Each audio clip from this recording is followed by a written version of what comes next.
Selamat pagi, Assalamualaikum warahmatullahi wabarakatuh. Selamat bergabung di minggu ke-7 perumahan dan permukiman. Nggak kerasa sudah hampir masuk masa evaluasi tengah semester. Diskusi kita minggu ini adalah tentang pengelolaan, khususnya pengelolaan lingkungan perumahan dan permukiman yang akan dibawakan oleh kelompok 6. Sepertinya saya belum mengaktifkan advanced sharing options-nya. Oke, good. Sudah, kepada kelompok 6, saya akan stop share dulu. Waktu dan tempat saya persilahkan. Oh, sambil nunggu kelompok 6 bersiap-siap, nggak apa-apa, kalian bersiap-siap dulu. Saya cek di Classroom, yang sudah mengumpulkan yang sudah mengumpulkan slide ada berapa? Kan ada 8 kelompok ya. Yang sudah mengumpulkan slide itu 4 kelompok. Kelompok 1, 2, 3 dan 5. Saya mengingatkan kembali kepada kelompok 4 untuk segera mengunggah slide mereka. Gitu. Oke. Monggo. Silakan. Ya, baik Pak, izin share screen.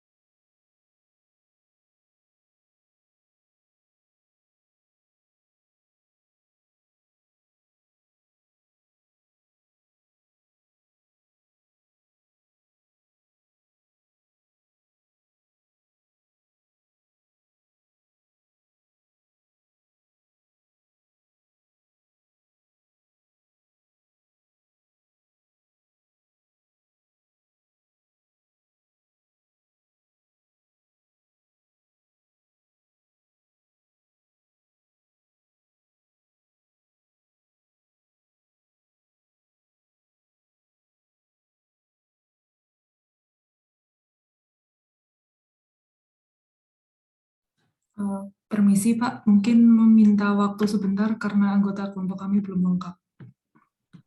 Oke.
Ya, mohon maaf Pak, saya ada kendala jaringan.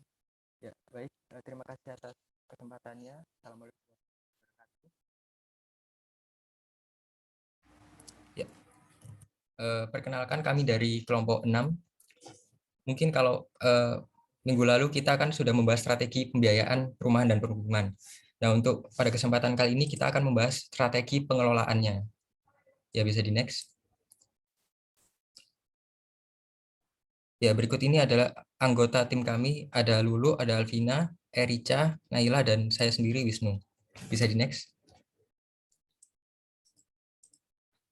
Ya, ini ada outline pembahasan kami pada siang hari ini. Yang pertama, kita nanti akan membahas lingkungan perumahan dan permukiman. Kemudian yang kedua, pengelolaan lingkungan perumahan dan permukiman. Kemudian yang ketiga akan membahas keserasian. Dan yang keempat akan membahas kebencanaan. Dan terakhir, kami akan membahas studi kasus. Bisa di next. Ya, bisa di next. Ya, jadi sebelum membahas pengelolaan, yang pertama kita akan membahas penyelenggaraan perumahan dan kawasan permukiman. Jadi penyelenggaraan ini adalah kegiatan perencanaan, pembangunan, pemanfaatan, dan pengendalian, termasuk di dalamnya itu ada pengembangan kelembagaan, pendanaan, dan sistem pembiayaan, serta peran masyarakat. Nah, jadi kuncinya itu ada di 4 tahapan itu, ada perencanaan, pembangunan, pemanfaatan, dan pengendalian. Nah, nanti akan dijelaskan di slide-slide selanjutnya. Bisa di next. Nah, selanjutnya ini ada tujuan penyelenggaraan menurut PP nomor 14 tahun 2016. Jadi tujuannya itu ada 3. Yang pertama, mewujudkan ketertiban dalam penyelenggaraan perumahan dan kawasan permukiman. Kemudian yang kedua, memberikan kepastian hukum bagi seluruh pemangku kepentingan dalam melaksanakan tugas serta hak dan wewenang kewajibannya dalam penyelenggaraan perumahan dan kawasan permukiman. Dan yang ketiga, ada mewujudkan keadilan bagi seluruh pemangku kepentingan, terutama bagi MBR dalam penyelenggaraan perumahan dan kawasan permukiman. Bisa di next. Ya, jadi menurut UU nomor 1 tahun 2011 tentang perumahan dan kawasan permukiman, penyelenggaraan perumahan dan kawasan permukiman ini tuh meliputi 4 hal. Yang pertama itu ada perencanaan perumahan, kemudian yang kedua ada pembangunan perumahan, yang ketiga ada pemanfaatan perumahan, dan yang keempat ada pengendalian perumahan. Nah, bisa di next. Nah, untuk tahap perencanaan sendiri ini, yang pertama akan membahas tentang standar perencanaan dan perancangan rumah. Nah, ada 2 hal yang perlu diperhatikan, yaitu yang pertama ketentuan umum. Pada ketentuan umum ini perlu memperhatikan aspek keselamatan bangunan. Nah, aspek keselamatan bangunan itu meliputi struktur bangunan, pondasi, kemudian penanggulangan bahaya kebakaran, dan urusan mekanikal elektrikal. Kemudian ketentuan yang kedua yaitu terkait kebutuhan minimum ruang. Ini tuh meliputi ketinggian minimum langit-langit, kemudian fungsi ruang seperti ruang tidur, ruang serbaguna, dan ruang pelayanan. Kemudian yang ketiga itu ada aspek kesehatan bangunan. Nah, aspek kesehatan bangunan ini itu meliputi sistem penghawaan, pencahayaan, dan sanitasi. Kemudian yang keempat ada persyaratan bahan bangunan. Jadi rumah itu harus dibuat dari bahan yang tidak berbahaya dan tidak beracun, kemudian harus kuat, awet, dan stabil.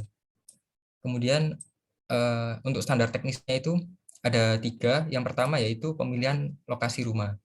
Untuk pemilihannya ini harus sesuai dengan rencana peruntukan lahan dan dokumen perencanaan seperti RT/RW dan RJTR. Kemudian yang kedua ada ketentuan luas dan dimensi kafling. Ini meliputi luas lahan efektif yaitu sekitar 54 sampai dengan 200 meter persegi dan lebar muka kafling yaitu minimal 5 meter. Kemudian yang ketiga ada perancangan rumah yang dilaksanakan sesuai dengan ketentuan pelaksanaan arsitektur, struktur, mekanikal, dan elektrikal beserta perpipaan atau plumbing bangunan rumah. Bisa di next.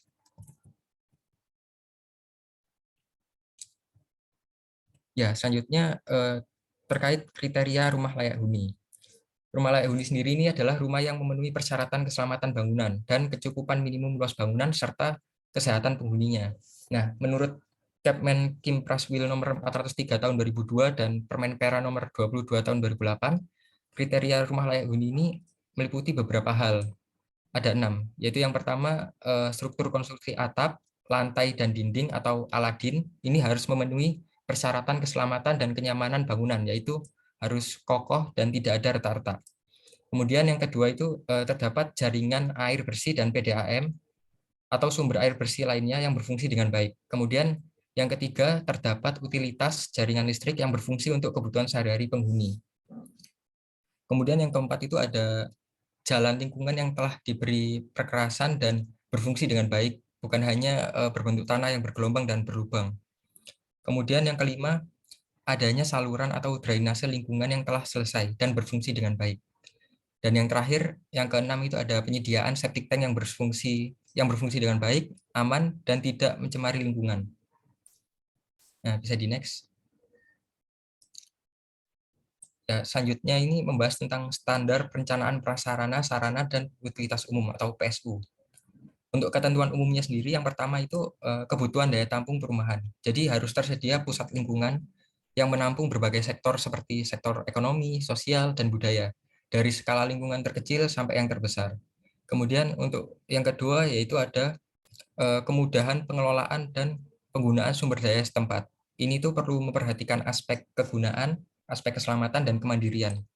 Kemudian yang ketiga ada mitigasi risiko bencana dan keselamatan. Ini tuh jadi lokasi itu harus bebas dari gangguan yang ditimbulkan oleh bencana alam seperti banjir, tsunami, dan letusan gunung berapi.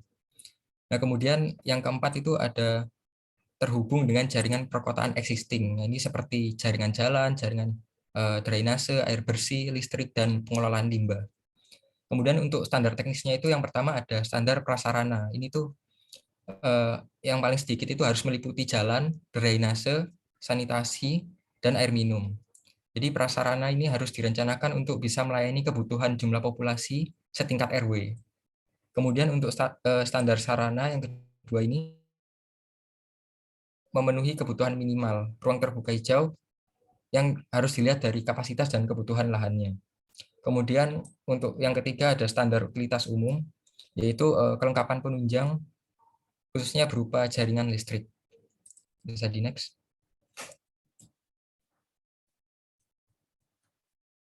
Ya, selanjutnya tahap kedua, yaitu tahap pembangunan.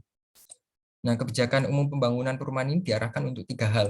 Yang pertama yaitu untuk memenuhi kebutuhan perumahan yang layak dan terjangkau, yang didukung prasarana, sarana, dan utilitas umum secara berkelanjutan. Kemudian yang kedua, ketersediaan dana murah jangka panjang yang berkelanjutan. Dan yang ketiga, mewujudkan perumahan yang serasi dan seimbang sesuai dengan tata ruang serta tata guna tanah yang berdaya guna dan berhasil guna.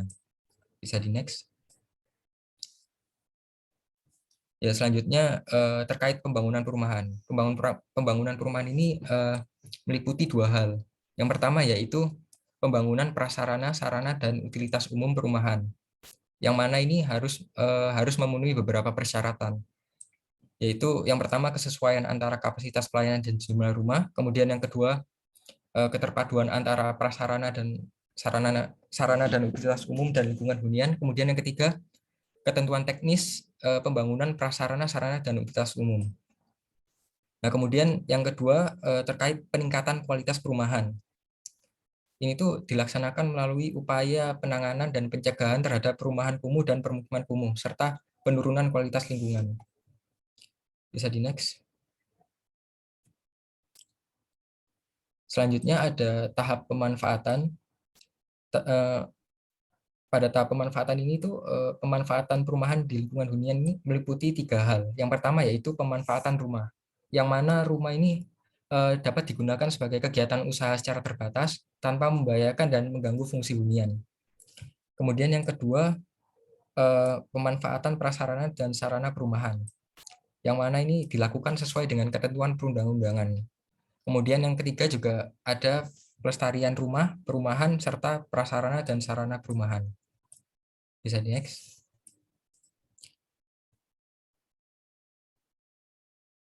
Dan tahap terakhir yaitu ada tahap pengendalian.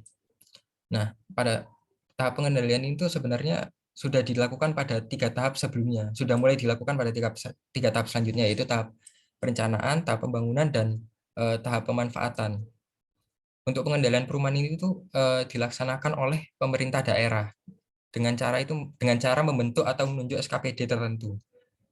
Nah, kemudian pada tahap perencanaan, pengendalian perumahan ini dilaksanakan dalam 3 bentuk. Yang pertama yaitu bentuk perizinan.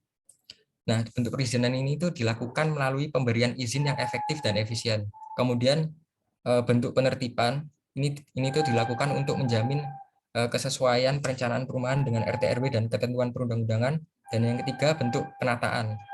Ini dilakukan untuk menjamin kesesuaian perencanaan perumahan dengan tata bangunan dan lingkungan yang terstruktur. Kemudian yang B pada tahap pembangunan, pengendalian itu dilakukan dengan 2 tahap, 2 bentuk, yaitu bentuk perizinan. Bentuk perizinan itu dilakukan melalui kesesuaian pembangunan dengan perizinan. Kemudian yang kedua ada bentuk penataan. Ini itu dilakukan untuk menjamin pembangunan perumahan yang layak huni, sehat, aman, serasi, dan teratur. Kemudian untuk pada tahap pemanfaatan, pengendalian perumahan ini dilaksanakan dalam 3 bentuk, yaitu yang pertama bentuk perizinan. Bentuk perizinan ini dilakukan melalui pemberian arahan penertiban sertifikat layak fungsi. Kemudian yang kedua bentuk penertiban. Penertiban ini dilakukan untuk menjamin kesesuaian pemanfaatan perumahan dengan sertifikat layak fungsi. Kemudian yang ketiga, bentuk penataan. Ini tuh dilakukan untuk menjamin kesesuaian pemanfaatan perumahan dengan fungsi hunian. Ya, untuk penyelenggaraan perumahan ini isinya memang kebijakan-kebijakan semua. Mungkin untuk lebih jelasnya bisa dilihat di UU nomor 1 tahun 2011 dan PP nomor 14 tahun 2016 tadi. Bisa di next. Ya, selanjutnya akan dijelaskan oleh teman saya. Baik, selanjutnya yaitu berkaitan dengan pengelolaan lingkungan perumahan. Nah, sumber yang kami gunakan dalam materi ini yaitu berkaitan dengan Peraturan Menteri Negara Perumahan Rakyat Nomor 10 Tahun 2010 tentang acuan pengelolaan lingkungan perumahan TAPA. Nah, pengelolaan lingkungan perumahan sendiri merupakan upaya untuk menjamin berfungsinya PSU perumahan dengan tujuan untuk memelihara kelestarian lingkungan. Selanjutnya. Nah, dalam kebijakan ini, pengelolaan lingkungan perumahan itu terdiri atas pengelolaan, kelembagaan, pembinaan, tugas, dan tanggung jawab. Nah, dalam materi ini kita akan lebih berfokus kepada pengelolaan dan kelembagaannya. Selanjutnya. Nah, objek dari pengelolaan itu sendiri sesuai dengan standar teknis sebelumnya terdiri atas sarana, prasarana, utilitas, dan pelayanan jasa, di mana sarana itu merupakan fasilitas pendukung seperti pendidikan, peribadatan, kesehatan, dan lain sebagainya. Selanjutnya ada prasarana yaitu kelengkapan dasar berupa jalan, saluran pembuangan, dan lain-lain. Lalu juga ada utilitas yaitu kelengkapan penunjang berupa jaringan air bersih, persampahan, dan lain sebagainya, dan juga adanya pelayanan jasa. Next. Nah, dalam pengelolaan ini ada beberapa tahapan yang dilakukan. Yang pertama ada perencanaan dan pemrograman, pelaksanaan, pembiayaan, pengawasan, dan pengendalian, di mana nanti akan di-breakdown satu persatu di slide-slide berikutnya. Next. Nah, yang pertama yaitu berkaitan dengan pengelolaan pada tahap perencanaan dan pemrograman.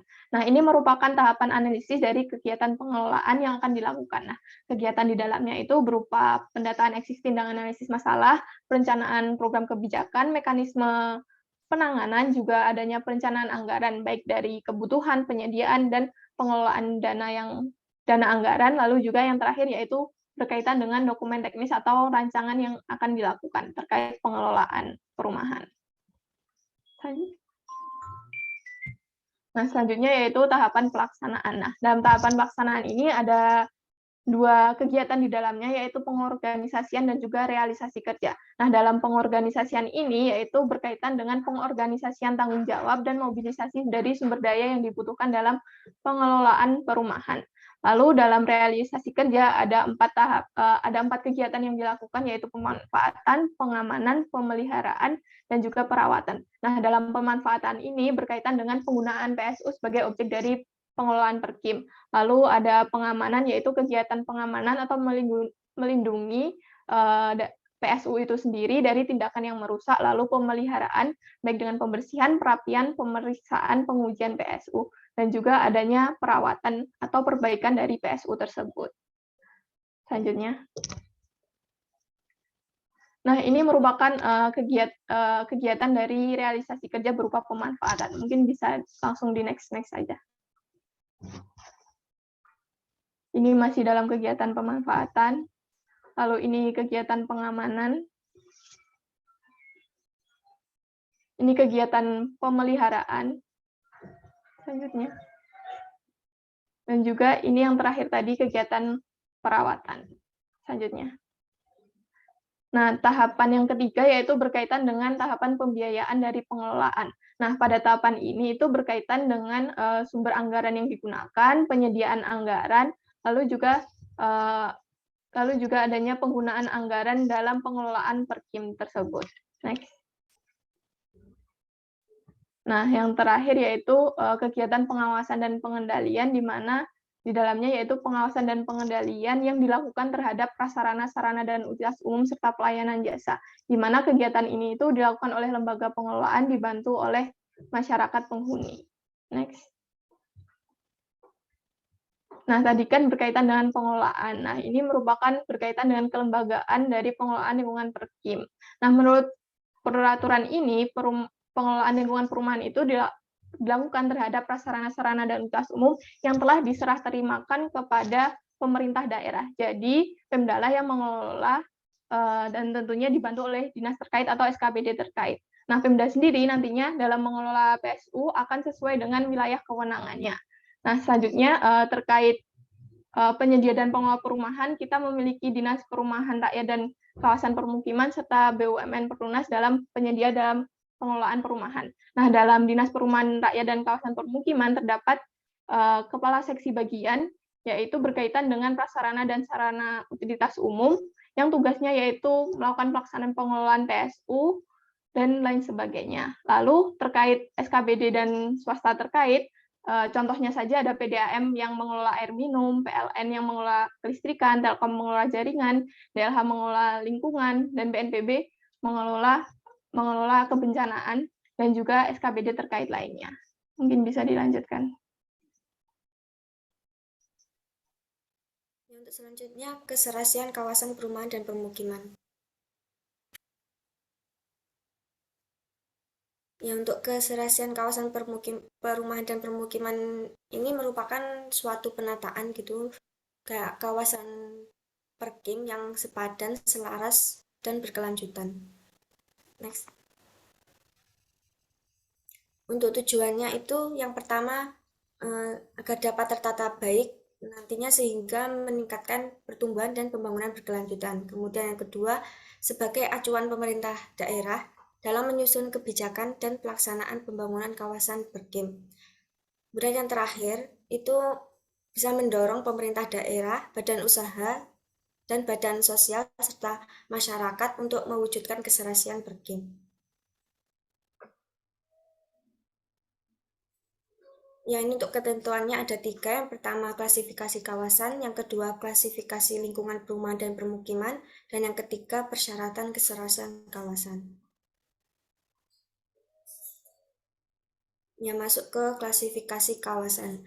Berdasarkan lokasi geografis daerah, pedesaan dan perkotaan, ini ada 7 zona. Itu yang pertama, zona lindung. Zona lindung ini merupakan wilayah yang fungsi utamanya itu melindungi kelestarian lingkungan hidup. Kemudian yang kedua, zona pedesaan. Ini itu kegiatan utamanya pertanian dan pertumbuhan permukimannya itu cukup lambat. Kemudian yang ketiga, zona pinggiran kota.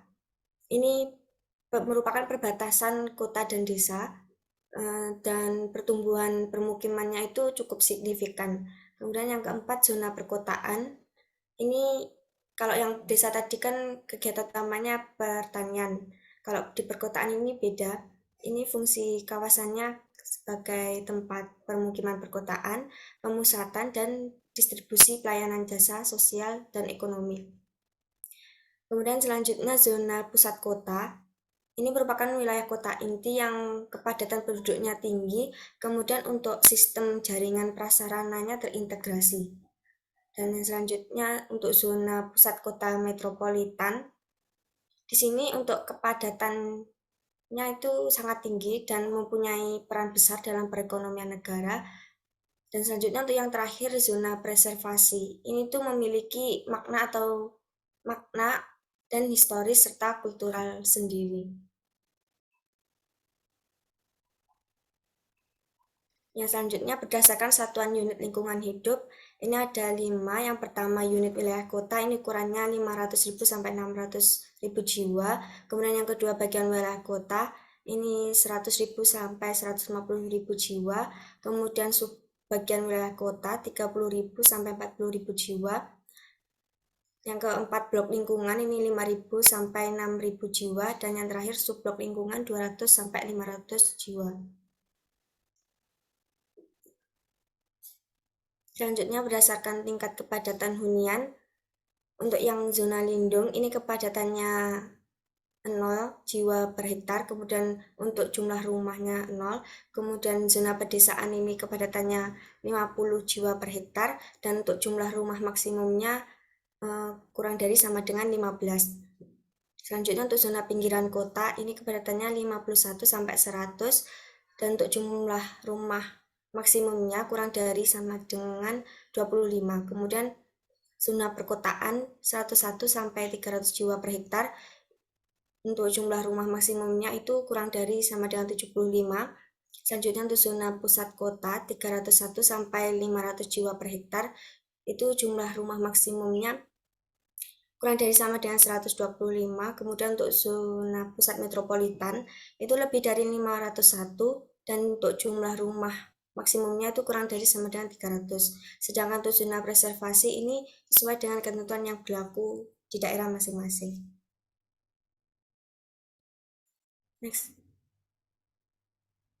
Nah, selanjutnya berdasarkan kawasan khusus. Ini kawasan yang mana itu memiliki fungsi khusus untuk, contohnya seperti gambar tersebut, itu ada industri, nelayan, pertambangan, pariwisata, cagar budaya, taman nasional, pangkalan militer, pelabuhan, serta fungsi khusus lainnya.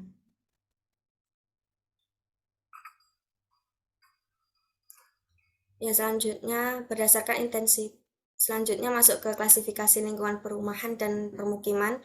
Ini yang pertama berdasarkan intensitas atau kepadatan hunian, ini ada rumah susun dan rumah tak bersusun. Untuk bedanya, rumah susun ini dibangun secara vertikal, sedangkan rumah tak bersusun ini dibangun secara horizontal. Next.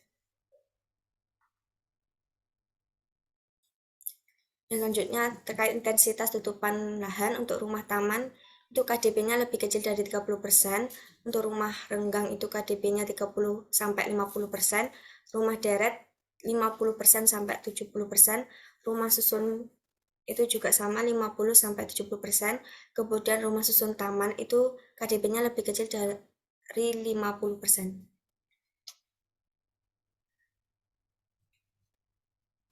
Selanjutnya terkait lingkungan hunian berimbang, ini ada 3. Yang pertama itu rumah sederhana, yang kedua rumah menengah, dan yang ketiga rumah mewah. Next. Dan ini dibedakan lagi menjadi perumahan skala besar, yang mana itu paling sedikit 3.000 unit rumah. Ini ada 1 rumah mewah itu berbanding paling sedikit 2 rumah menengah, dan berbanding paling sedikit 3 rumah sederhana. Kemudian yang kedua, perumahan selain skala besar itu terdiri atas 100 unit sampai 3.000 unit rumah. Ini ada 1 rumah mewah berbanding 2 rumah menengah, kemudian berbanding 3 rumah sederhana. Untuk selanjutnya ada 1 rumah mewah itu berbanding 3 rumah sederhana. Kemudian yang terakhir ada 2 rumah menengah itu berbanding 3 rumah sederhana.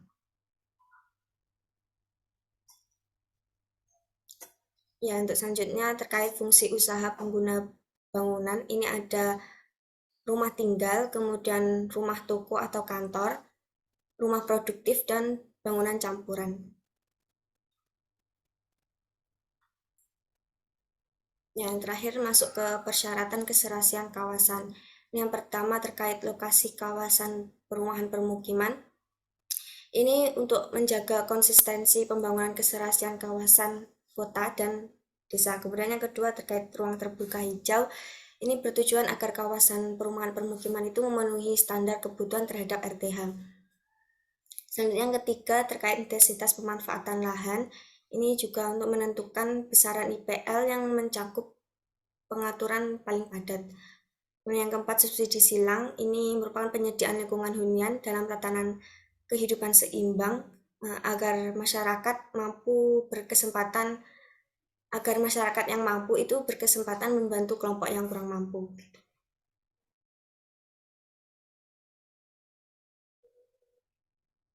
Next. Kemudian kelima ada komposisi lahan efektif dan non-efektif. Untuk yang komposisi lahan efektif ini luas total lahan digunakan itu dapat dijual pada pihak swasta atau perorangan. Sedangkan untuk yang non-efektif itu luas lahan total yang digunakan sesuai ketentuan berlaku itu dapat diserahkan ke pengelolaannya kepada pemerintah daerah. Kemudian yang keenam, keserasian sosial. Ini untuk menciptakan keseimbangan lingkungan tempat tinggal secara nyaman, rukun, gotong royong, dan lain-lain. Yang ketujuh, keserasian budaya. Ini untuk mengatur masyarakat yang homogen secara mayoritas dan masyarakat heterogen. Kemudian yang kedelapan ini penyesuaian lingkungan rumah dengan jalan koridor. Ini untuk mengatur kawasan perumahan dan permukiman yang terletak di koridor jalan itu sesuai dengan persyaratan geometrik jalan. Kemudian yang terakhir, keserasian prasarana, sarana, dan utilitas kawasan. Ini untuk merancang secara terpadu sesuai dengan standar dan ketentuan undang-undang yang berlaku.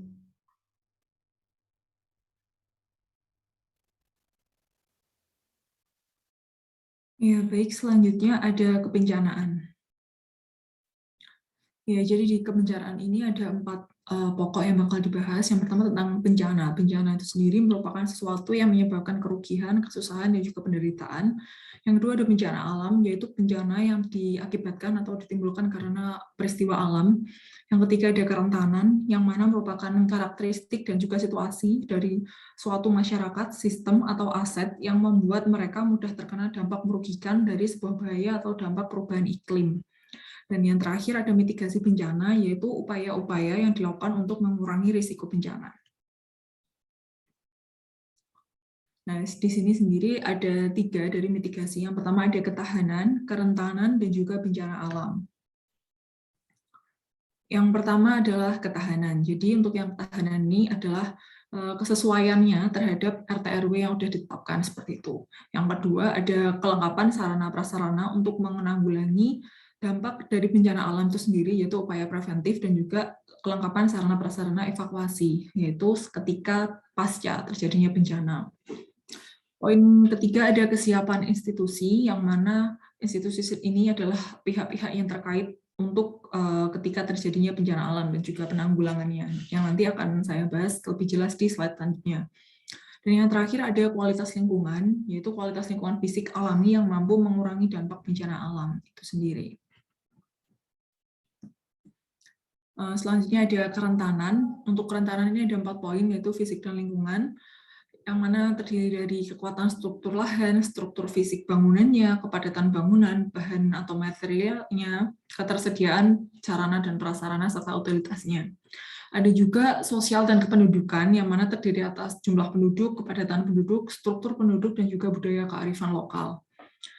Tentang lembaga, yaitu melalui pembentukan struktur kelembagaan yang melibatkan setiap orang dalam mitigasi bencana. Ini yang seperti sudah saya bilang tadi akan saya perjelas di slide selanjutnya. Dan juga ada sistem, yang mana sistem ini melalui penanganan bencana secara terpadu dan juga terkoordinasi. Jadi penanganan bencana ini tidak dilakukan secara sepihak atau tanpa rencana seperti itu, tapi melainkan secara terpadu dan juga ada koordinasinya seperti itu. Nah, untuk mitigasi bencana alam sendiri ada 3 tahapan, yaitu tahap perencanaan, pembangunan, dan juga tahap terbangun. Pada bangunan yang sudah terbangun, maksud saya. Yang pertama adalah tahap perencanaan. Jadi, untuk mitigasi bencana alam pada tahap perencanaan ini, yang pertama harus kita lakukan adalah mengetahui atau memetakan jenis-jenis bahaya apa saja yang mungkin terjadi. Jadi seperti lokasi-lokasi lahan bencana atau rawan bencana dan hal-hal yang serupa seperti itu. Selanjutnya yang kedua ada lokasi perumahan dan permukiman ini dipastikan sesuai dengan peraturan yang berlaku sesuai dengan RT/RW. Jadi memang dialokasikan untuk wilayah permukiman seperti itu. Dan yang ketiga adalah sesuai dengan standar kualitas lingkungan, yang mana sesuai dengan daya dukung dan juga daya tampung lingkungan hidupnya sendiri. Lalu ada poin selanjutnya, rancangan dan juga rencana perumahan kawasan dan permukiman ini tanggap terhadap bencana, terutama di lokasi-lokasi titik-titik tadi yang udah kita cari di jenis bahaya, titik-titik rawan bencana itu harus kita buat sedemikian rupa sehingga tanggap bencana seperti itu.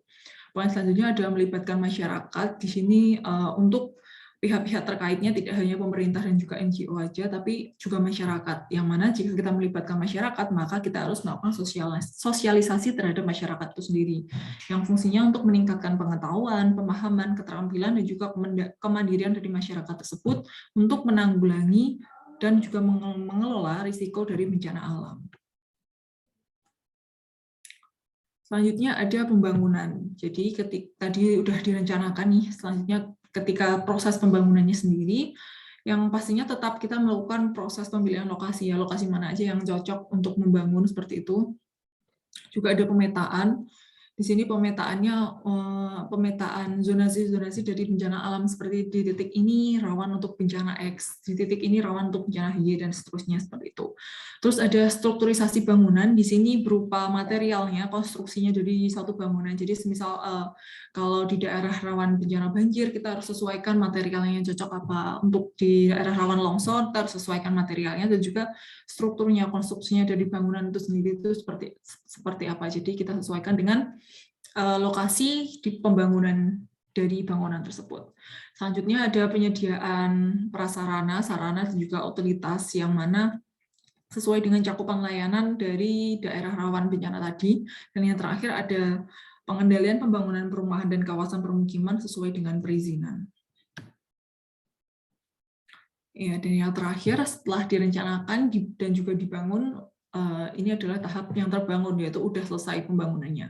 Pada tahap ini ada dua yang dilakukan, yaitu peningkatan kualitas sarana, prasarana, dan juga utilitas tadi untuk meningkatkan kebutuhan dari mitigasi bencana itu sendiri. Dan yang kedua ada pelibatan masyarakat, lagi-lagi karena masyarakat ini sebagai pihak pertama yang mengalami seperti itu apabila terjadi bencana. Jadi masyarakat ini memang harus kita daya gunakan untuk melakukan mitigasi bencana alam.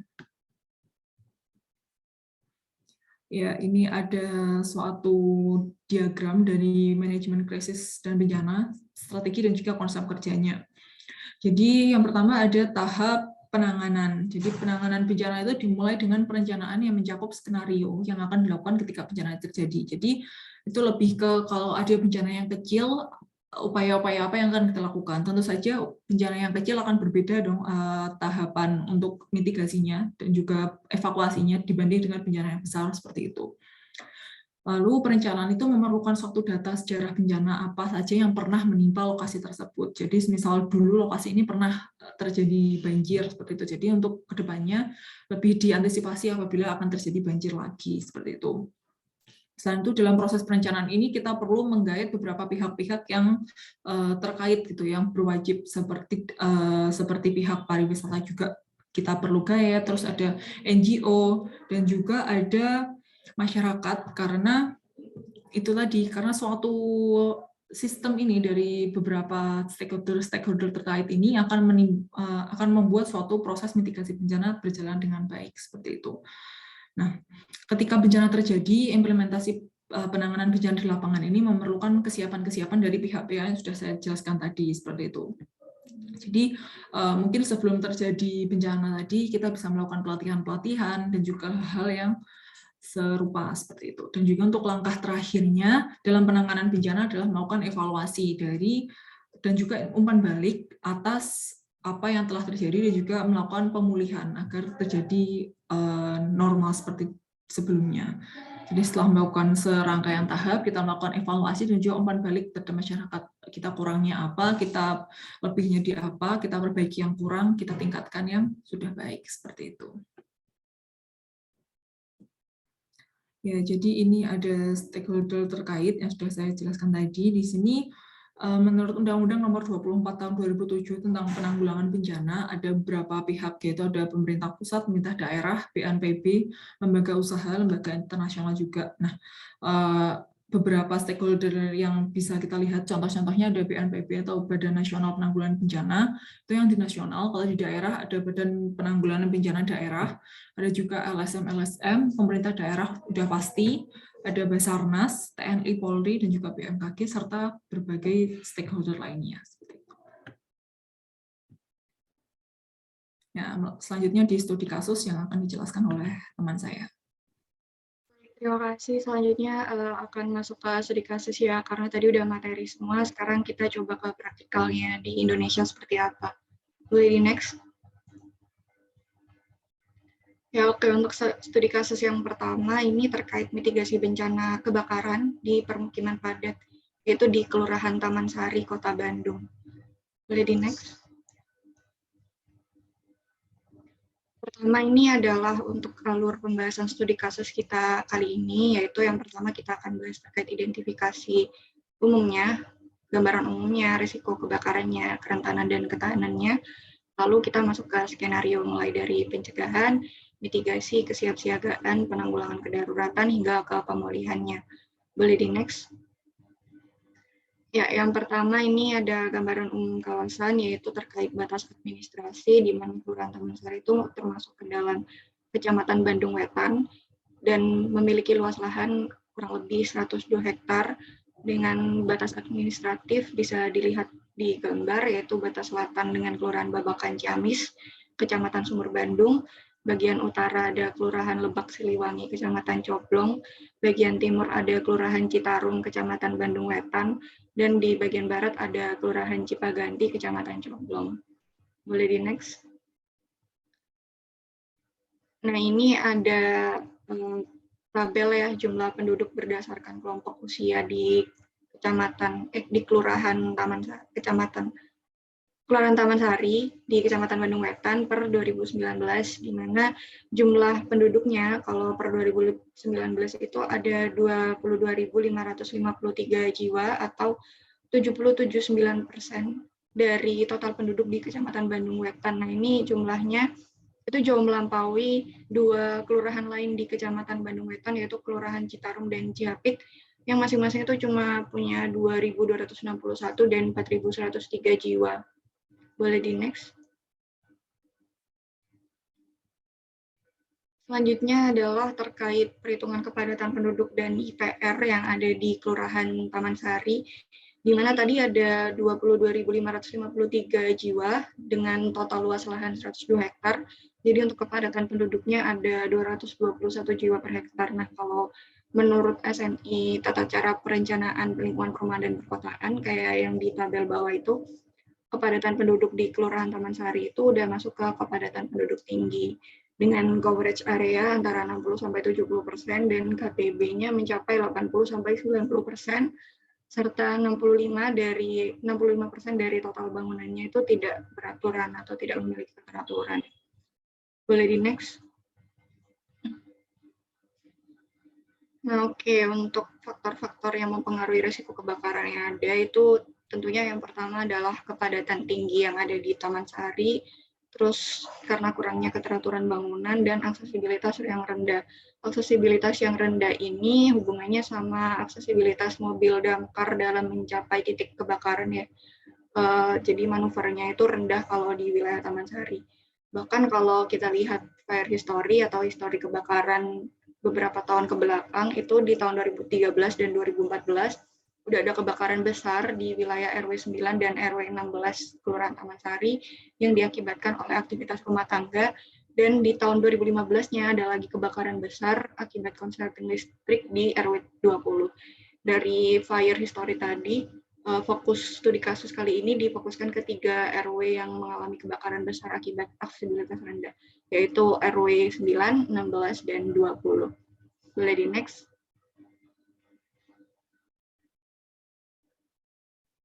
Ya, selanjutnya masuk ke kerentanan, di mana kerentanan dibagi jadi 3 sub kerentanan, yaitu dari segi fisiknya, dari ekonomi, dan dari sosialnya. Dimana kalau dari fisik itu hubungannya sama kondisi rumahnya, apakah rumah itu permanen atau semi permanen. Dimana dari 3 RW tadi, ya RW 16 itu yang memiliki jumlah presentase rumah semi permanen yang lebih banyak. Jadi yang lebih rentan terhadap kebakaran adalah RW 16. Kemudian untuk ekonomi hubungannya sama jumlah rumah tangga miskin dan jenis pekerjaan dari penduduk yang ada di sana. Jadi untuk ekonomi itu yang paling rentan adalah RW 20, di mana banyak presentase penduduk miskinnya itu jauh lebih banyak dibandingkan RW 16 dan 9, dan profesi penduduknya adalah sebagai pedagang yang hanya berdagang di sekitar lingkungan tempat tinggal mereka. Kemudian yang terakhir ada terkait sosial, yaitu terkait kepadatan penduduk dalam satu rumah, di mana di sini RW 9 gantian yang lebih tinggi presentasenya. Itu di RW 9 itu kebanyakan satu rumah itu berukuran 40 meter persegi dan dihuni oleh sekitar 5 jiwa setiap rumahnya. Boleh di next. Nah, selanjutnya ke ketahanan atau kapasitas dari masing-masing RW yang ada di Kelurahan Taman Sari. Yang pertama terkait human capital atau modal manusianya. Ini tuh maksudnya adalah terkait pengetahuan dan kemampuan dari penduduk sana untuk mengidentifikasi langkah-langkah yang tepat dalam menangani kebakaran. Kalau di ketiga RW itu dinilai punya kapasitas tapi belum terukur secara kuantitatif, apalagi mereka udah pernah merasakan gimana caranya kebakaran, yang kurang lebih mereka tahu gimana cara untuk menangani kebakaran jika terjadi lagi. Nah, selanjutnya masuk ke modal sosial atau social capital. Ini hubungannya sama kerukunan, integrasi, jaringan, hubungan timbal balik antara individu dan komunitas yang ada dalam konteks risiko bencana kebakaran. Di mana masing-masing RW itu udah punya wadah atau komunitas masyarakat yang peduli terhadap bencana. Namun dalam pelaksanaannya itu masih belum optimal. Kemudian yang ketiga adalah terkait modal alam atau natural capital. Ini hubungannya sama kesediaan air ya, sumber daya air, dan lain-lain untuk menunjang upaya mitigasi kebakaran, di mana kalau di RW 9, 16, dan 20 itu kapasitas sumber daya airnya udah cukup baik untuk digunakan sebagai sarana pencegah kebakaran. Kemudian selanjutnya adalah model fisik atau physical capital, itu hubungannya sama aksesibilitas transportasi tadi, terus keteraturan permukiman yang ada di sana. Nah, kayak yang dijelasin sebelumnya bahwa aksesibilitasnya itu masih rendah dan untuk permukimannya itu masih kurang teratur. Boleh di next? Selanjutnya masuk ke skenario-skenarionya. Yang pertama skenario mitigasi terkait pencegahan untuk tidak terjadi kebakaran lagi. Yang pertama adalah dengan tidak menggunakan listrik bercabang, yaitu untuk meminimalisir konslet ya, konslet listrik, dan warga yang ada di sana itu dihimbau untuk selalu memeriksa perangkat listrik secara berkala. Yang kedua adalah terkait mengetahui standar penggunaan gas LPG untuk meminimalisir potensi kebakaran akibat gas LPG dan harus memelihara kondisi gas dan kompor yang dimiliki masing-masing. Kemudian yang ketiga adalah untuk menghindarkan peralatan-peralatan yang mudah terbakar dari jangkauan anak-anak, kayak penggunaan cairan kimia seperti lilin, korek api, dan lain-lain. Kemudian boleh di next. Selanjutnya untuk mitigasinya, yaitu yang pertama adalah penyediaan alat pemadam api ringan atau APAR, minimal 1 unit per RT, kemudian penyediaan karung basah, kemudian pengaktifan dan pemeliharaan fungsi hidran dan sumber air rumah tangga secara berkala, dan yang terakhir ada pembangunan penampungan air hujan sebagai alternatif prasarana pemadaman. Boleh di next? Selanjutnya adalah skenario mitigasi terkait kesiapsiagaan. Itu lebih baik disediakan peta jalur evakuasi dan assembly point atau titik kumpul bagi masyarakat. Terus diadain pelatihan dan penyuluhan kepada masyarakat terhadap jenis-jenis kebakaran dan cara menanganinya. Terus ada penyiapan warga atau masyarakat dalam proses evakuasi, pertolongan pertama, dan penyediaan logistik. Terus ada penyediaan akses dan kapasitas informasi. Boleh di next.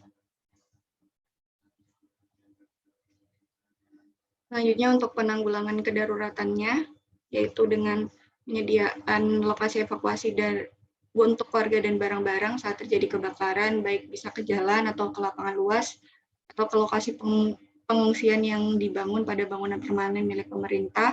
Terus ada penggunaan sumber air mandi di rumah yang memiliki kuantitas dan kontinuitas yang baik untuk pemadaman api.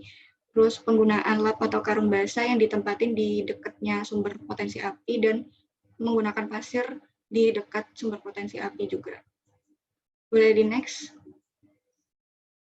Selanjutnya untuk pemulihannya jelas dengan memperbaiki dan memulihkan ekonomi warga yang terdampak. Contohnya memulihkan aktivitas warga di RW 9, 6, dan 20 dengan memberikan peluang wirausaha. Kemudian boleh di next. Untuk pembangunannya itu pembangunan fisik bangunan yang dibangun dengan memperhatikan jarak ya agar tidak terlalu berdekatan lagi. Terus yang kedua adalah pembangunan sarana dan prasarana yang rusak dan menambah sarana dan prasarana tersebut untuk mendukung pencegahan kebakaran. Boleh di next. Nah, untuk stakeholder terkait di Kota Bandung yang menanggulangi kebakaran itu adalah Dinas Pemadaman Kebakaran dan Penanggulangan Bencana atau Diskar PB. Nah, untuk Diskar PB ini sekarang masih dibantu oleh IDI dan Wanadri, yang kalian tahu juga IDI Ikatan Dokter Indonesia Cabang Kota Bandung, itu membantu Diskar PB untuk memberi edukasi bagi teman-teman, utamanya terkait pendidikan pelatihan, program dan kegiatan kemanusiaan. Nah, per 22 Februari tahun 2022 ini, Bandung udah mulai mempertimbangkan untuk membentukan Badan Penanggulangan Bencana Daerah atau BPBD, tapi ya itu tadi masih butuh pelatihan karena butuh orang-orang terlatih. Jadi ada pelatihan khusus dari IDI dan Wanadri untuk persiapan dari pembangunan atau pembentukan badan tersebut. Boleh di next? Nah, selanjutnya masuk ke studi kasus kedua, yaitu di dekat kita sendiri, yaitu di Kelurahan Keputih, Surabaya, terkait analisis tingkat kekumuhan dan strategi penanganannya pada lokasi permukiman kumuh. Boleh di next? Untuk alurnya sendiri, pertama kita identifikasi gambaran umumnya, terus kita lihat pedoman kriterianya, dan masuk ke skenario penanganan mulai dari pengumpulan data, perhitungan, hasil perhitungan, hingga ke pola penanganan yang dianjurkan. Boleh di next? Yang pertama ini ada gambaran umum dari kawasan. Kita tahu sendiri kalau Kelurahan Keputih itu masuk ke Kecamatan Sukolilo, Kota Surabaya. Luasnya itu 1.440 hektar dan batas wilayahnya bisa dibaca di PPT sendiri ya teman-teman. Boleh di next. Nah, selanjutnya ke luasan wilayah permukiman yang ada di Keputih itu ada 39.839 hektar total wilayah luas permukimannya. Dan untuk strata pemerintahannya itu dibagi jadi 5-8 RT di dalam 8 RW. Boleh di next? Nah, masuk ke pedoman kriteria. Jadi sebenarnya untuk secara nasional sendiri, Indonesia itu udah ada rencana pencegahan dan peningkatan kualitas permukiman kumuh perkotaan atau RP2 KPKP yang merupakan rencana aksi penanganan dan pencegahan permukiman kumuh perkotaan yang disusun oleh kelompok kerja teknis kabupaten kota yang isinya itu terkait rumusan strategi, kebutuhan program, dan investasi untuk mewujudkan permukiman yang bebas kumuh. Nah, dasar hukumnya itu pakai beberapa dasar hukum yang udah disebutin sama teman-teman sebelumnya. Ada UU nomor 1 tentang perumahan dan kawasan permukiman, ada UU nomor 23 tahun 2014 tentang pemerintahan daerah, ada Permen PUPR nomor 2 tahun 2016 tentang peningkatan kualitas terhadap perumahan kumuh dan permukiman kumuh, ada Permen PU nomor 1 tahun 2014 tentang standar pelayanan minimal bidang pekerjaan umum dan penataan ruang, dan ada Permen PU nomor 14 tahun 2016. Boleh di next? Nah, yang pertama ini kita akan bahas terkait tipologi dari kawasan kumuh menurut Permen PU nomor 14 tahun 2018. Jadi yang pertama ada permukiman kumuh di atas air, ada permukiman kumuh di tepi air, ada permukiman kumuh di perbukitan, ada permukiman kumuh di dataran rendah, ada permukiman kumuh di kawasan rawan bencana. Boleh di next. Nah, selanjutnya masuk ke kriteria kekumuhan, di mana ini dibagi jadi 7 ya teman-teman. Yang pertama adalah terkait kondisi bangunan gedung. Kondisi bangunan gedung itu termasuk ketidakteraturan bangunannya, tingkat kepadatannya, dan ketidaksesuaiannya dengan teknis bangunan. Terus ada kondisi jalan lingkungan, cakupan pelayanan jalan lingkungannya, kualitas permukaannya, dan selanjutnya ada kondisi penyediaan air minum, terkait ketersediaan akses aman air minum, dan terpenuhinya kebutuhan air minum. Terus yang keempat ada kondisi drainase lingkungan, yaitu terkait ketidakmampuan mengalirkan limpasan air, ketidaktersediaan drainase, dan ketidakterhubungan dengan sistem drainase. Kemudian yang kelima adalah terkait kondisi pengelolaan air limbah, yaitu terkait sistem pengelolaan air limbah dan sarana dan prasarana pengelolaan air limbah. Yang keenam ada terkait kondisi pengelolaan persampahan, yaitu hubungannya dengan prasarana dan sarana persampahan dan sistem pengelolaan persampahan. Terus yang ketujuh ada kondisi proteksi kebakaran, yaitu terkait sarana dan prasarana proteksi kebakaran. Nah, ini nanti dalam studi kasus ini akan dibahas juga hubungannya terkait legalitas lahan terhadap cara penanggulangan permukiman kumuh yang ada di wilayah Keputih. Boleh di next? Untuk pola-pola penanganannya, itu yang pertama ada pemugaran, yang kedua ada peremajaan, dan ada permukiman kembali. Pemugaran itu perbaikan atau pembangunan kembali menjadi permukiman layak huni. Kalau peremajaan itu mewujudkan permukiman untuk melindungi keselamatan dengan terlebih dahulu menyediakan tempat tinggal bagi masyarakat. Terus untuk pemukiman kembali, itu harusnya R-nya dihapus ya. Pemukiman kembali itu upaya memindahkan masyarakat dari lokasi yang tidak mungkin dibangun atau tidak sesuai dengan rencana tata ruang atau rawan bencana, serta menimbulkan bahaya bagi barang ataupun manusia. Boleh di next. Nah, ini untuk pembagian peran atau stakeholder yang terkait, yaitu dari pemerintah pusat itu udah ada, mulai dari Pokja Nasional, kemudian dari pemerintah provinsi, turun ke pemerintah kabupaten kota, hingga ke terlibatan masyarakat dan swasta atau dunia usaha. Nah, untuk perannya bisa dibaca di slide. Boleh di next. Selanjutnya terkait ketentuan pemilihan perencanaan penanganan kawasan kumuh, ini dibagi jadi 6, mungkin agak bingung ya teman-teman, tapi dibaca aja yang di bold. Jadi yang pertama itu terkait kalau kumuhnya berat tapi lahannya legal, itu pola penanganannya peremajaan. Kalau kumuhnya berat, lahannya ilegal, itu permukiman kembali. Kalau kumuhnya sedang, lahannya legal, itu peremajaan. Kalau kumuhnya sedang, lahannya ilegal, itu permukiman kembali. Kalau kumuhnya ringan, lahannya legal, itu pemugaran. Kalau kumuhnya ringan, lahannya ilegal, itu permukiman kembali. Jadi kalau lahannya ilegal akan tetap dilakukan permukiman kembali ya. Boleh di next. Nah, dalam studi kasus ini, metode pengumpulan datanya adalah melalui wawancara dan penyebaran kuesioner. Next. Untuk selanjutnya adalah metode perhitungan post scoring, di mana rumus perhitungannya itu total skor subkriteria dibagi jumlah subkriteria dan akan menjadi total skor pada setiap indikator.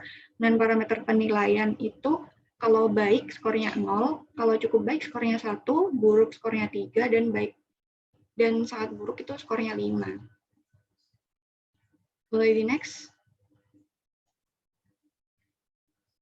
Ini adalah tabel hasil scoring, di mana keterangannya itu ya, mulai dari yang pertama itu kriterianya bangunan gedung, terus I2 itu jalan lingkungan, dan lain sebagainya. Itu kita total scoring melalui metode wawancara dan penyebaran kuesioner. Kita masukkan nilainya masing-masing dalam setiap RT dan setiap RW yang ada di Kelurahan Keputih. Boleh di next.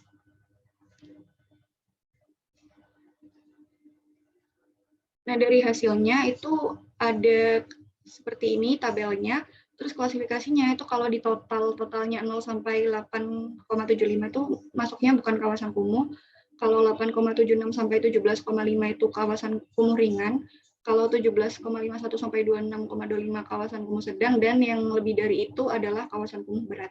Nah, dilihat di sini bahwa di Keputih itu ada 10 kawasan kumuh ya, dengan tingkat klasifikasi kekumuhan adalah kawasan kumuh ringan. Boleh di next.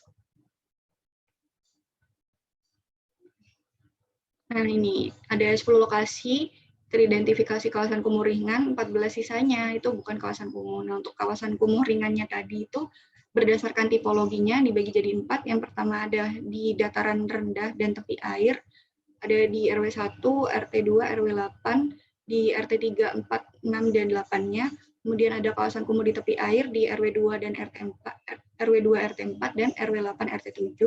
Kemudian ada kawasan kumuh di daerah banjir di RW 2 RT 5 dan kawasan kumuh di dataran rendah di RW 3 RT 2 dan RW 8 RT 2. Boleh di next.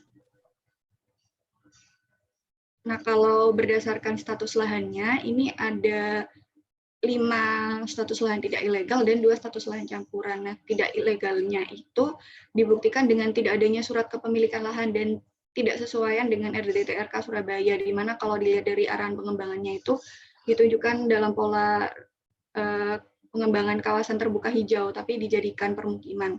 Kemudian untuk lahan campuran itu karena tidak di semua RW di RT tersebut itu memiliki status lahannya legal. Jadi di RT 1 RW 2 misalnya sebagian itu ada yang status lahannya tidak legal karena nggak ada surat kepemilikan dan nggak sesuai sama RDTRK. Yang kalau di RT 1 RW 2 itu seharusnya jadi kawasan perdagangan dan pengadaan jalan untuk daerah sepanjang sungai. Kalau di RT2 RW 8 itu tidak legal karena tidak sesuai dengan DTRK yang awalnya pengembangannya adalah kawasan terbuka hijau. Boleh di next. Nah, ini adalah arahan pola penanganan di mana semuanya itu belum ada proteksi kebakaran ya sebenarnya. Cuman karena tidak semuanya itu masuk ke kawasan kumuh, jadi perencanaan pola penanganannya sebagian banyak tidak ada, dan hanya ada beberapa di kawasan-kawasan yang masuk ke kawasan kumuh ringan. Boleh di next saja. Nah, ini untuk arahan pola penanganannya. Yang pertama, penanganan pemugaran itu di RT 4 RW 2, RT 5 RW 2, dan RT 2 RW 3. Terus permukiman kembali itu di RT 3 RW 8, RT 4 RW 8, RT 6 RW 8, RT 7 RW 8, dan RT 8 RW 8. Terus untuk penanganan pemugaran dan permukiman kembali ada di RT 1 RW 2 dan RT 2 RW 8. Ya, mungkin itu terakhir dari kami. Kurang lebihnya terima kasih, dan apakah ada pertanyaan dari kelas? Terima kasih atas sajian materinya, dan terima kasih juga karena telah menepati tenggat waktunya, 1 jam bahkan kurang, karena tadi kan mulainya setelah saya berikan introduction. Tadi disajikan materi pemicu diskusi seputar pengelolaan lingkungan perumahan dan permukiman.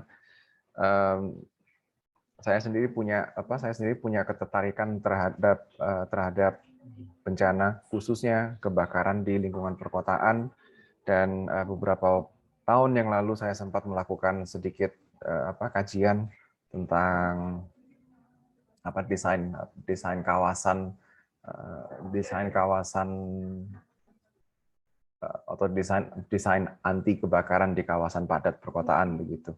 Memang persoalan instalasi listrik itu adalah salah satu persoalan mendasar dan itu salah satu penyebab utama kebakaran di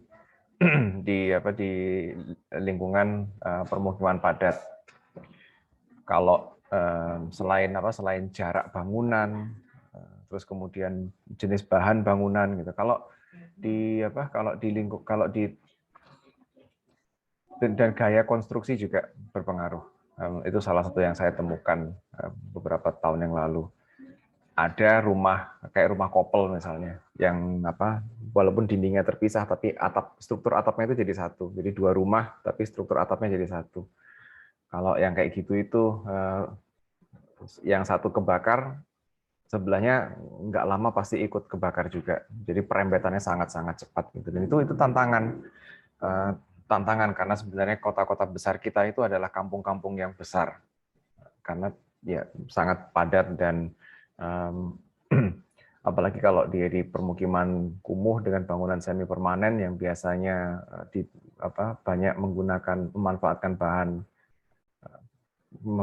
kayu sebagai bahan bangunannya, itu akan mempermudah, dan solusinya memang kalau nggak total redesign, jadi seluruh kawasan itu didesain kembali, dan itu nggak mungkin dilakukan, paling nggak tidak mungkin dilakukan dalam waktu yang dekat dan tidak mungkin mudah untuk dilakukan. Jadi total redesign itu salah satu opsinya. Yang kemudian yang kedua adalah pemetaan jalur evakuasi, identifikasi titik-titik berkumpul dan lain sebagainya. Yang dari eksternalnya ya peningkatan pelayanan dari dinas kebakaran itu sendiri gitu. Damkar, mobil pemadam kebakaran itu nggak mungkin masuk ke lorong-lorong di perkampungan. Dia terlalu besar. Selain itu, kalaupun dia bisa masuk, biasanya lokasi kebakaran itu agak jauh dari sumber airnya. Karena kita nggak punya titik-titik hidran. So itu tantangan ultra berat gitu, pada skala mikro. Jadi penyediaan infrastruktur kan kita selama ini selalu penyediaan infrastruktur, air bersih, listrik, telekomunikasi, infrastruktur pemadam kebakaran itu juga perlu dipertimbangkan sebenarnya. Gitu. Jadi air bersih itu nggak cuma sekedar air ngalir gitu aja, enggak, tapi kita juga perlu menyediakan hidran-hidran yang punya tekanan yang bertekanan tinggi. Gitu. Jadi selain itu damkar juga dulu di Surabaya sempat ada loh damkar mini, tangki dengan tangki air yang kecil gitu, pakai sepeda motor roda 3 yang biasanya dipakai tukang galon sama tukang LPG untuk mengantar barangnya itu. Dulu ada kayak gitu, nggak tahu apakah sekarang masih ada. Tapi tujuannya adalah untuk menjangkau lokasi-lokasi yang biasanya sulit untuk dijangkau itu tadi.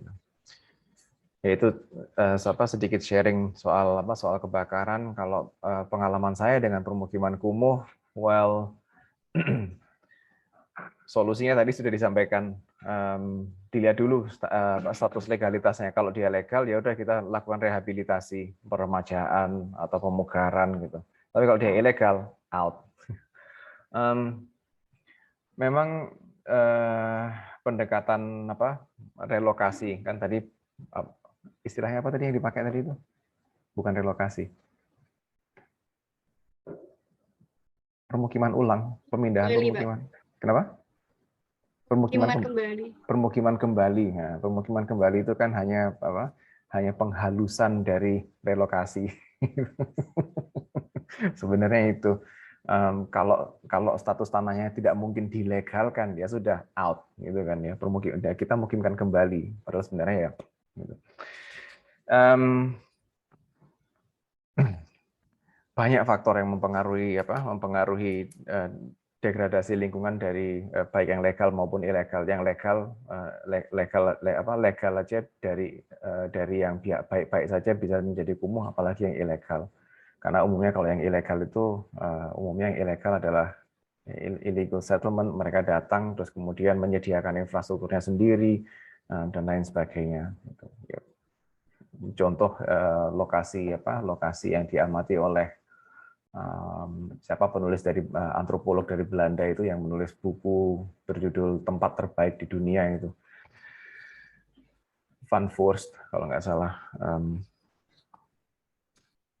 Contohnya itu kampung pendatang, isinya pendatang, kemudian mereka settling di situ dan mereka menyediakan fasilitas dan utilitasnya sendiri. Serem sebenarnya penyediaan utilitas sendiri itu penyediaan utilitas sendiri berarti utilitasnya itu tidak terstandarisasi. Tidak terstandarisasi berarti mereka rawan sekali terhadap failure dan akhirnya kebakaran dan bencana-bencana lainnya. Ya, menarik.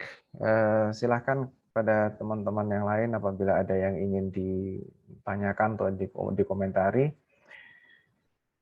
Silahkan raise hand atau langsung unmute.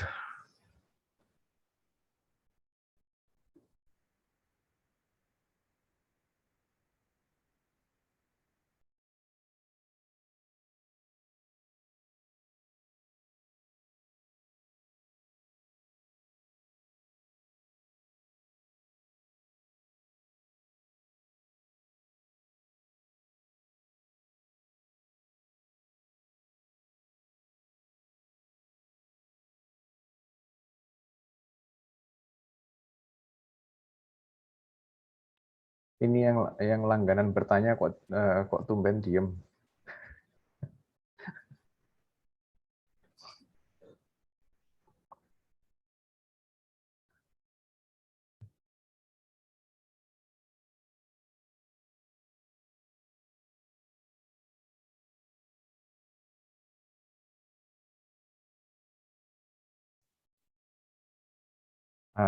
Ya barangkali saya coba pancing lagi deh.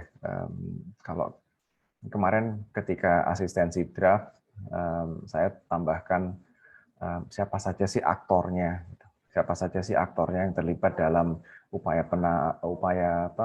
pengelolaan manajemen bencana dan upaya pengelolaan lingkungan kumuh gitu. Dan barangkali kelompok-kelompok yang lain juga juga sering mendengar saya atau membaca komentar saya yang berhubungan dengan aktor atau stakeholder itu. Saya menggunakan dua kata itu secara bergantian, kadang stakeholder, kadang aktor. Intinya sama gitu. Siapa saja sih yang terlibat di dalam upaya-upaya ini, dalam program-program ini gitu. Kenapa saya sering tanya itu? Karena di dalam pengelolaan, di dalam penyelenggaraan dalam penyelenggaraan perumahan dan permukiman dan dalam pengelolaan sebuah kota secara keseluruhan, sebuah wilayah gitu. Aktornya itu banyak sekali, dan kalau kita mau memetakan keterkaitan antar aktor gitu, di dalam keterkaitan antar aktor itu akan memperoleh peta jaringan yang sangat menarik gitu. Jadi aspek apa, siapa saja yang terlibat di situ, terus kemudian siapa yang memiliki posisi atau hierarki yang lebih tinggi dibandingkan lembaga-lembaga yang lain dan lain sebagainya gitu. Itu network analysis yang menarik gitu. Saya sebenarnya pengen bisa melakukan itu, tapi belum kesampaian sampai sekarang. Barangkali nanti ada yang tugas akhirnya fokus ke aktor-aktor perumahan permukiman dan aktor-aktor perkotaan atau perwilayahan lainnya begitu. Karena ya kita kalau bicara aktor-aktor dalam pembangunan gitu aja lah, istilah payungnya gitu. Tadi aja dari kebakaran ke permukiman kumuh, aktornya sudah berbeda, tapi barangkali ada beberapa aktor itu yang overlapping gitu. Karena memang urusannya barangkali overlapping juga. Saya kembali mengundang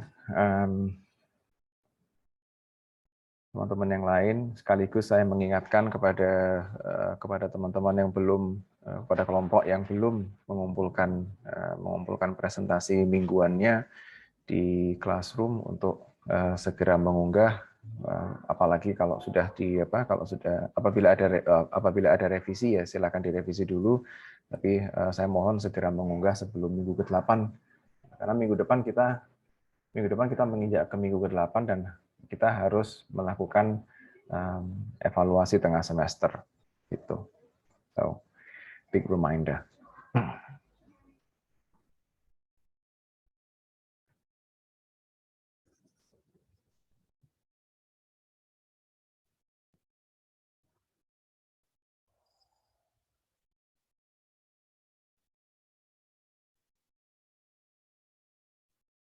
Paparannya sangat komprehensif sampai nggak ada yang tanya, ini hebat ini.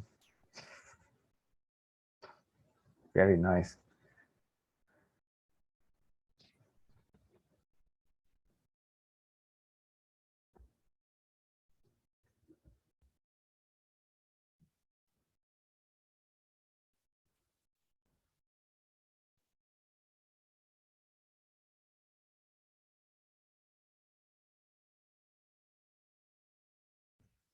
Oh ya, sedikit tambahan lagi-lagi soal kebakaran, karena memang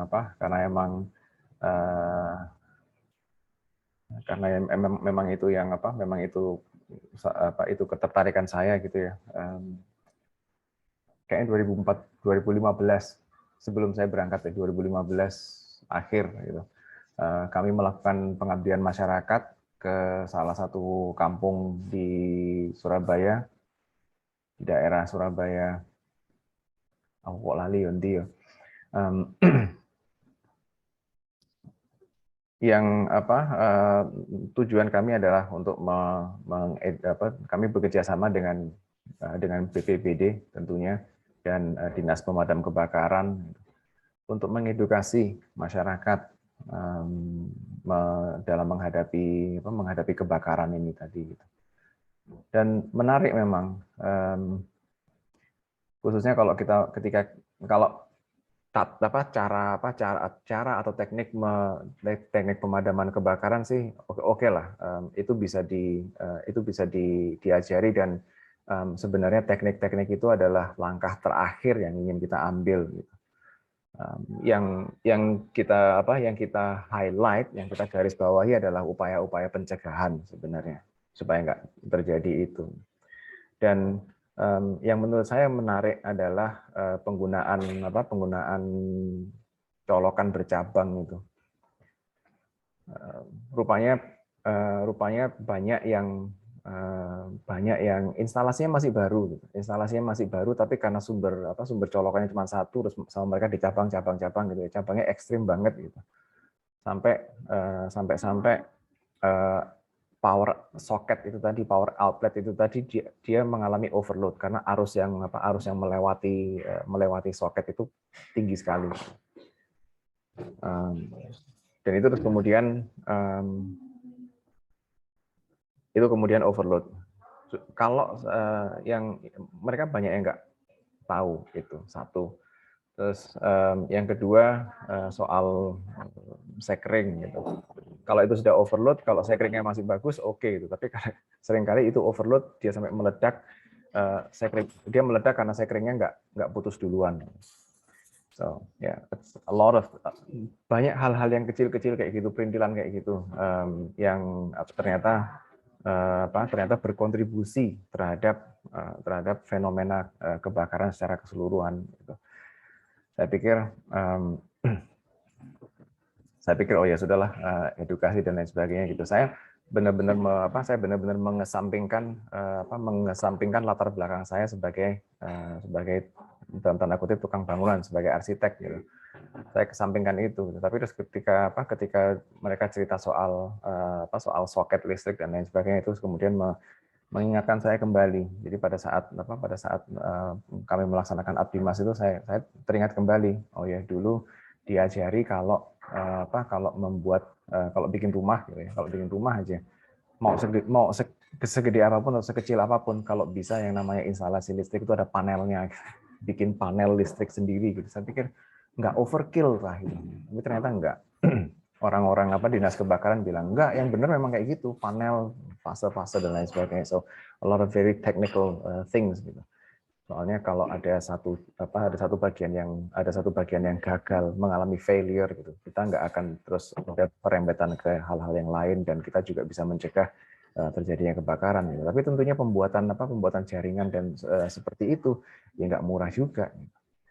Dan nggak semua orang tahu, nggak semua orang mau melakukan itu ya, karena biayanya itu sangat-sangat prohibitif.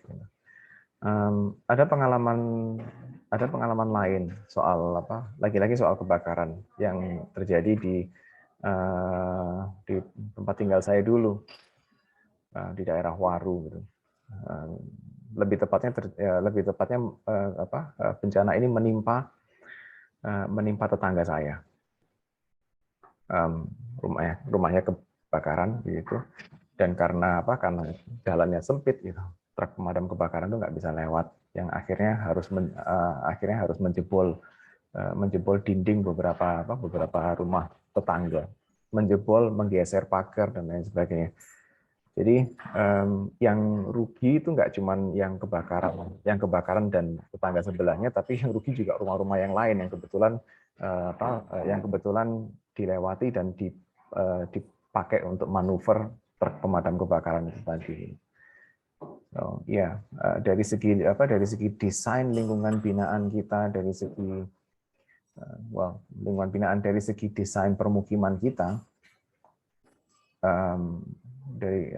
dari segi desain permukiman kita, harus kemudian dari segi kita perlu banyak sekali inovasi dan pendekatan yang sedikit out of the box gitu, seperti penggunaan sepeda motor roda 3 untuk membantu pemadam kebakaran. Terus kita juga perlu mulai memikirkan penyediaan infrastruktur untuk menanggulangi, bukan lagi mencegah, tapi menanggulangi upaya pemadaman kebakaran itu.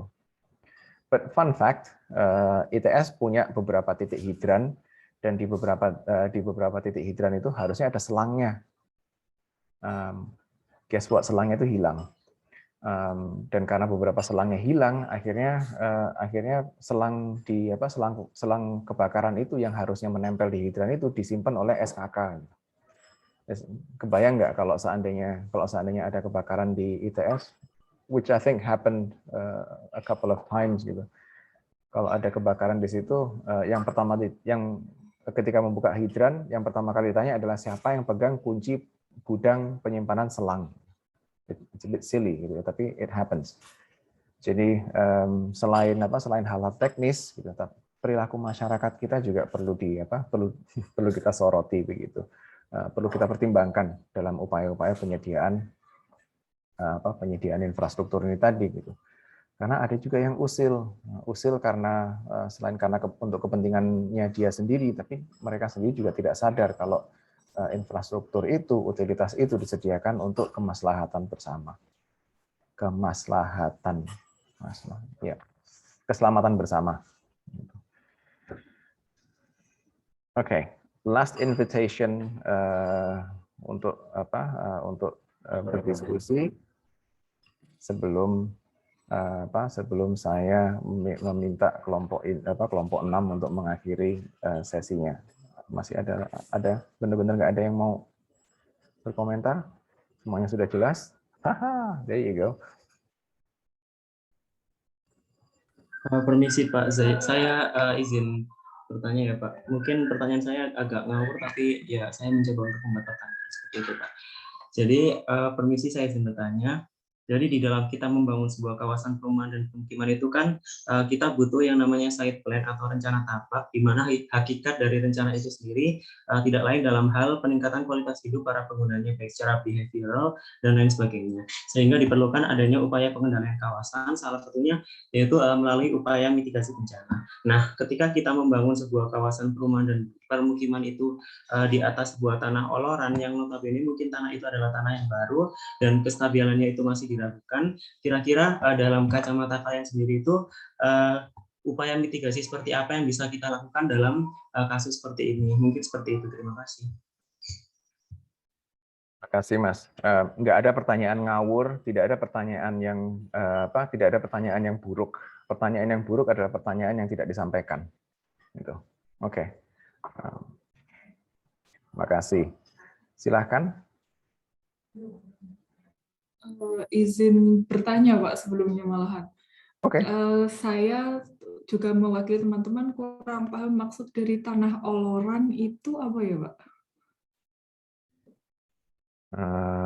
Saya kembalikan dulu ke penanya sebelumnya. Tanah oloran itu seperti apa?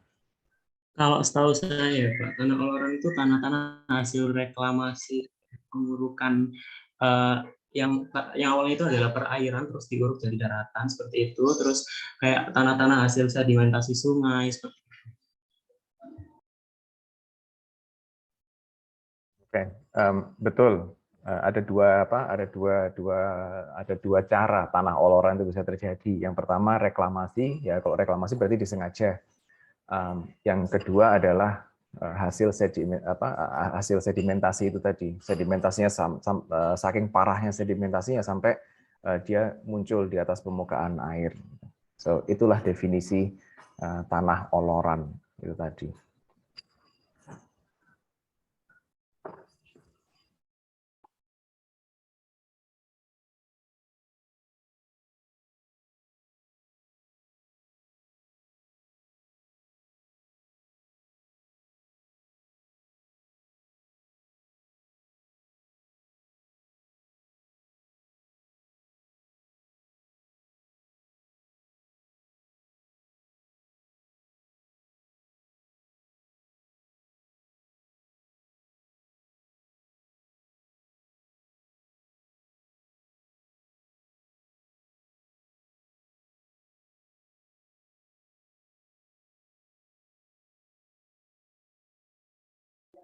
Mungkin saya izin mencoba menjawab ya Pak. Mungkin nanti teman-teman dari kelompok bisa menambahkan.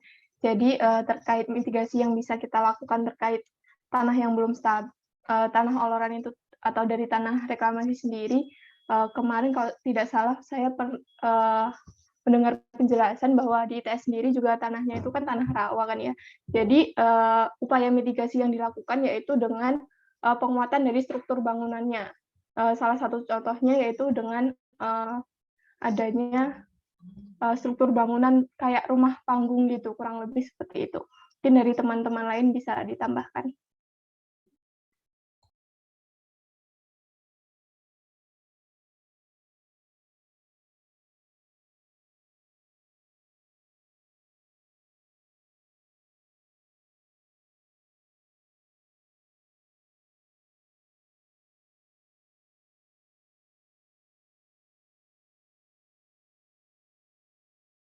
Atau mungkin sementara dari kelompok seperti itu, Pak. Dan juga Himawan bagaimana?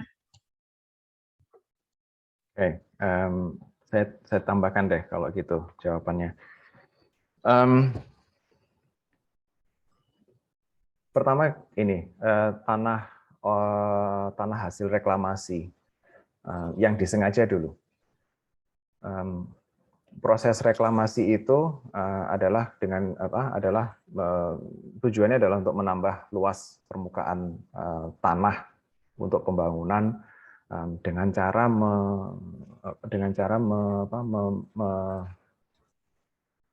menguruk dan memindahkan tanah, bukan pasir tapi tanah ke dalam badan air. Pada dasarnya dia mengecilkan badan air itu atau bahkan menghilangkan badan air itu secara keseluruhan kadang-kadang. Ya, bayangin aja kan ada danau gitu, terus kemudian danaunya itu diuruk gitu. Atau barangkali ada badan sungai, terus kemudian sempadan sungainya itu dilebarkan dengan cara diuruk. Di atas kertas prinsipnya oke. Kadang-kadang sekilas itu sepertinya adalah ide yang baik. Kita bisa menambah luas tanah untuk pembangunan. Di sisi yang lain kita merubah lanskap natural secara ekstrim dengan melakukan reklamasi itu tadi. Dan itu bisa berimplikasi ke hal-hal yang lain. Saya nggak akan ke hal-hal yang berhubungan dengan ekosistem dan lain sebagainya karena itu di luar kapasitas saya. Tapi yang jelas proses reklamasi ini kalau dilakukan dengan baik, dia akan makan waktu yang cukup lama karena tanah yang dipindahkan itu tadi ke dalam air untuk menguruk dan menutupi dan memperkecil badan air itu dia butuh waktu lama untuk mengendap dan memadatkan diri. Dia akan turun, terus kemudian ditambahin lagi tanahnya sampai dia turun, sampai dia ditambah terus sampai dia tidak ada pergerakan lagi. Kalau nggak salah standar prakteknya itu adalah 6 bulan setelah pengurukan baru boleh dibangun. 6 bulan itu 6 bulan itu nggak cukup sebenarnya. Harusnya beberapa tahun dibiarkan sampai dia benar-benar stabil. Tapi dengan alasan untuk mempercepat proses pengembangan dan proses pembangunan, biasanya waktu 6 sampai 8 bulan itu dianggap sudah cukup. Padahal yang terjadi adalah tanahnya terus mengalami penurunan. Kita bisa memitigasi dengan menggunakan melalui pendekatan struktural, menggunakan konstruksi panggung misalnya, seperti yang dilakukan di sebagian besar bangunan di ITS adalah menggunakan konstruksi panggung itu tadi. Konstruksi panggung sebenarnya sudah stabil selama dia berdiri di atasnya tanah keras. Jadi kalau tiang pancangnya sudah berdiri di atasnya tanah keras, mau permukaan tanahnya naik turun kayak gimana pun, ya udah, it shouldn't be a problem. Gitu. Itu dari aspek teknisnya gitu ya. Paling-paling akan terlihat aneh aja gitu. Di awal-awal bangunan itu seolah-olah berdiri di atasnya tanah, tapi terus karena ada penurunan muka tanah, tiba-tiba kakinya kelihatan, panggungnya kelihatan. Jadi lama-lama kelihatannya ngawang gitu. Itu berarti tanahnya masih belum stabil, gitu. Masih harus nunggu beberapa waktu lagi, harus nunggu beberapa tahun lagi sampai dia stabil gitu.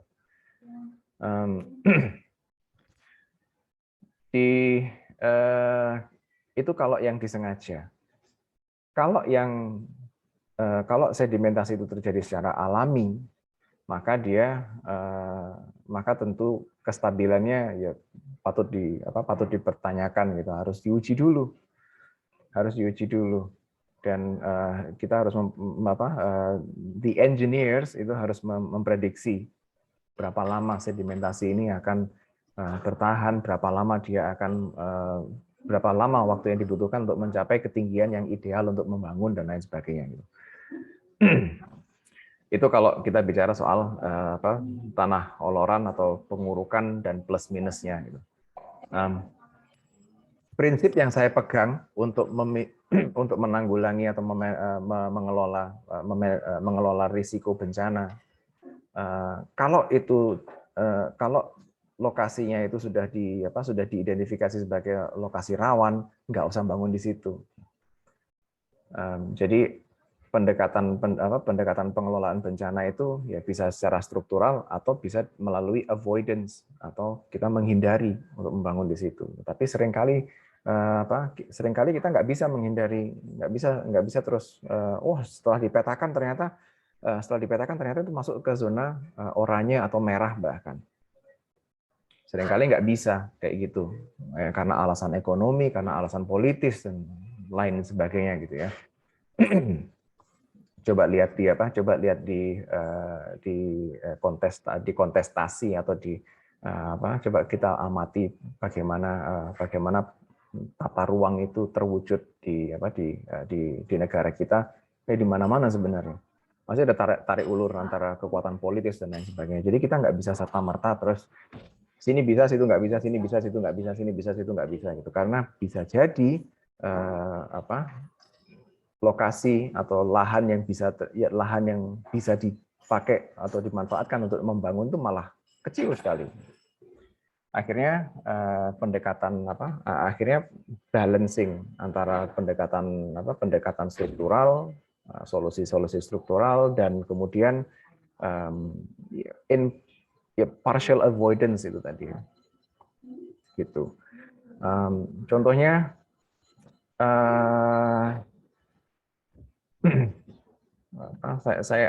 Contohnya yang barusan terjadi di Australia, di Queensland dan bagian utaranya New South Wales, negara bagian New South Wales banjir karena hujan volume air hujan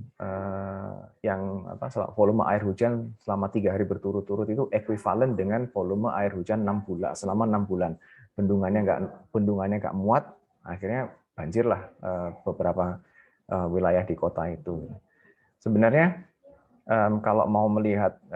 ketika saya melihat peta floodplain atau peta banjir di Queensland itu, sebagian besar negara bagian itu berada di floodplain, banyak pocket-pocketnya. Tapi justru pocket-pocket itu menjadi real estate hotspot. Dan akhirnya ketika kemarin banjir, ya rumah-rumah yang mahal-mahal itu kelelap semua. Sekarang yang ribut adalah pihak asuransi. Mereka bingung gimana kita bisa membayar damage yang terjadi. Karena ini we're talking about hundreds, perhaps even hundreds of millions, perhaps even billions of dollars gitu. Nah, kenapa kok mereka boleh membangun di lokasi-lokasi seperti itu gitu? Karena selain pendekatan struktural, ada pendekatan administratif dan ada upaya ekonomis. Upaya ekonomisnya melalui apa?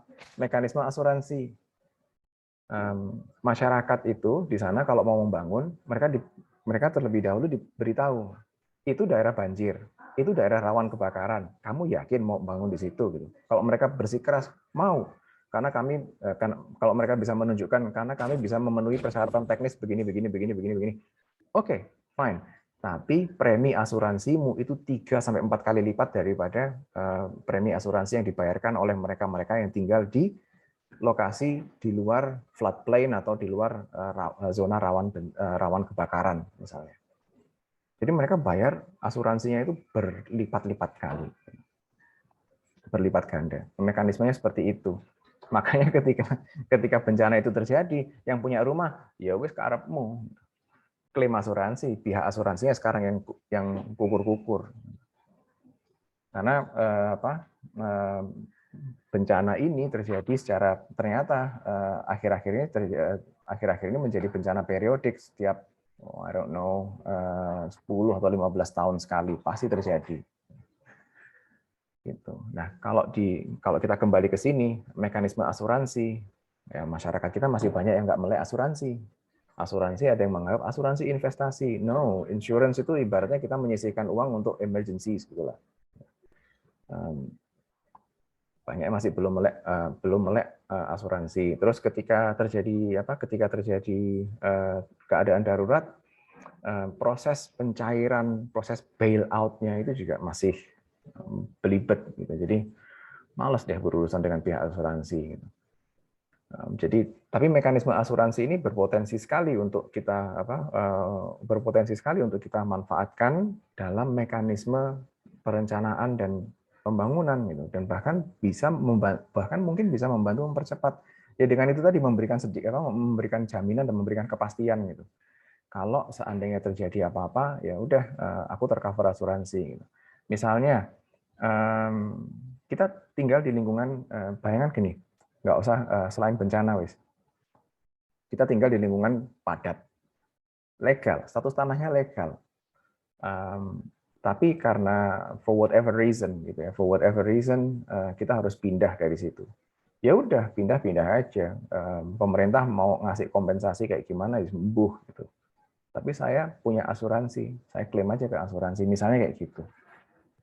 Jadi di satu sisi itu meringankan beban pemerintah. Kita kan sedikit-sedikit pemerintah gitu. Itu meringankan beban pemerintah dengan mengalihkan beberapa risiko itu ke pihak swasta sebagai penjamin, gitu kan ya. Mengalihkan beberapa risiko itu ke pihak swasta atau pihak-pihak lain yang bersedia menanggung risiko itu tadi.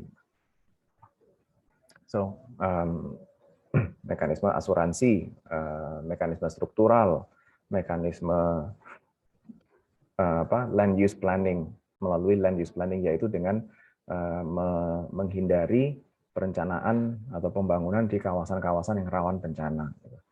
Tapi ya sama seperti di Australia, kalau kita malah lebih parah lagi barangkali ya, karena bukan lebih parah sih sebenarnya, sama ancaman-ancaman bencana alam kita tuh banyak. Ancaman-ancaman bencana alam mereka juga banyak, dan kalau bencana alam itu atau potensi bencana alam itu kita overlay gitu, saya yakin dimanapun dari Sabang sampai Merauke, dari kutub utara sampai kutub selatan itu sebenarnya jumlah lahan yang bisa kita manfaatkan untuk membangun yang aman untuk dibangun tuh not that much. Gitu. Well, itu sedikit tambahan dari saya soal upaya pencegahan bencana gitu. Terima kasih Mas Himawan, terima kasih juga teman-teman.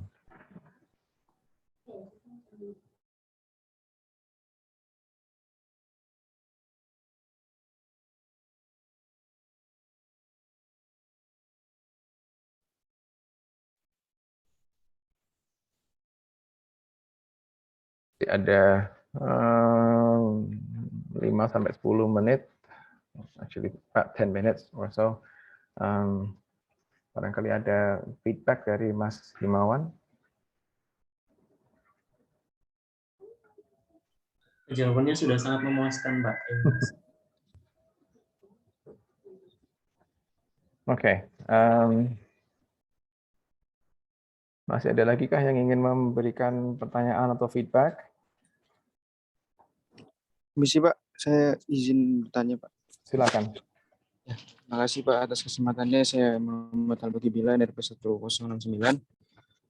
Mungkin kan tadi sudah dijelaskan Pak Nanda ya mengenai mitigasi bencana dapat dilakukan secara struktural maupun secara non-strukturalnya.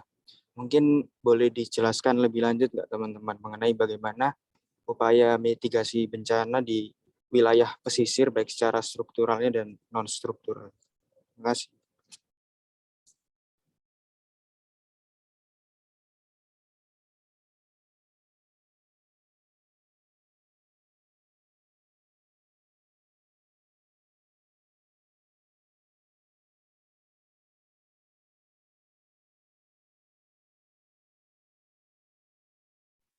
mitigasi struktural dan non struktural.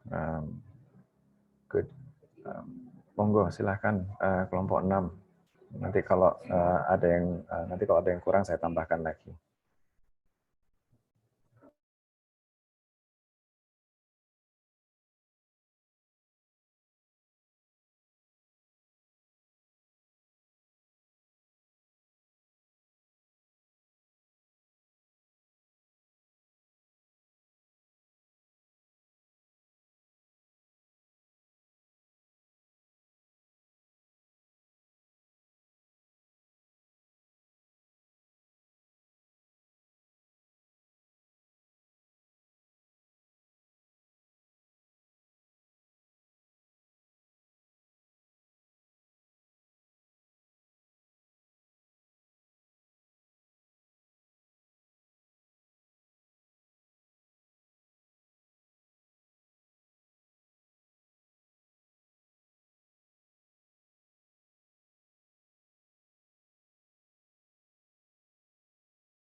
Ini aja deh.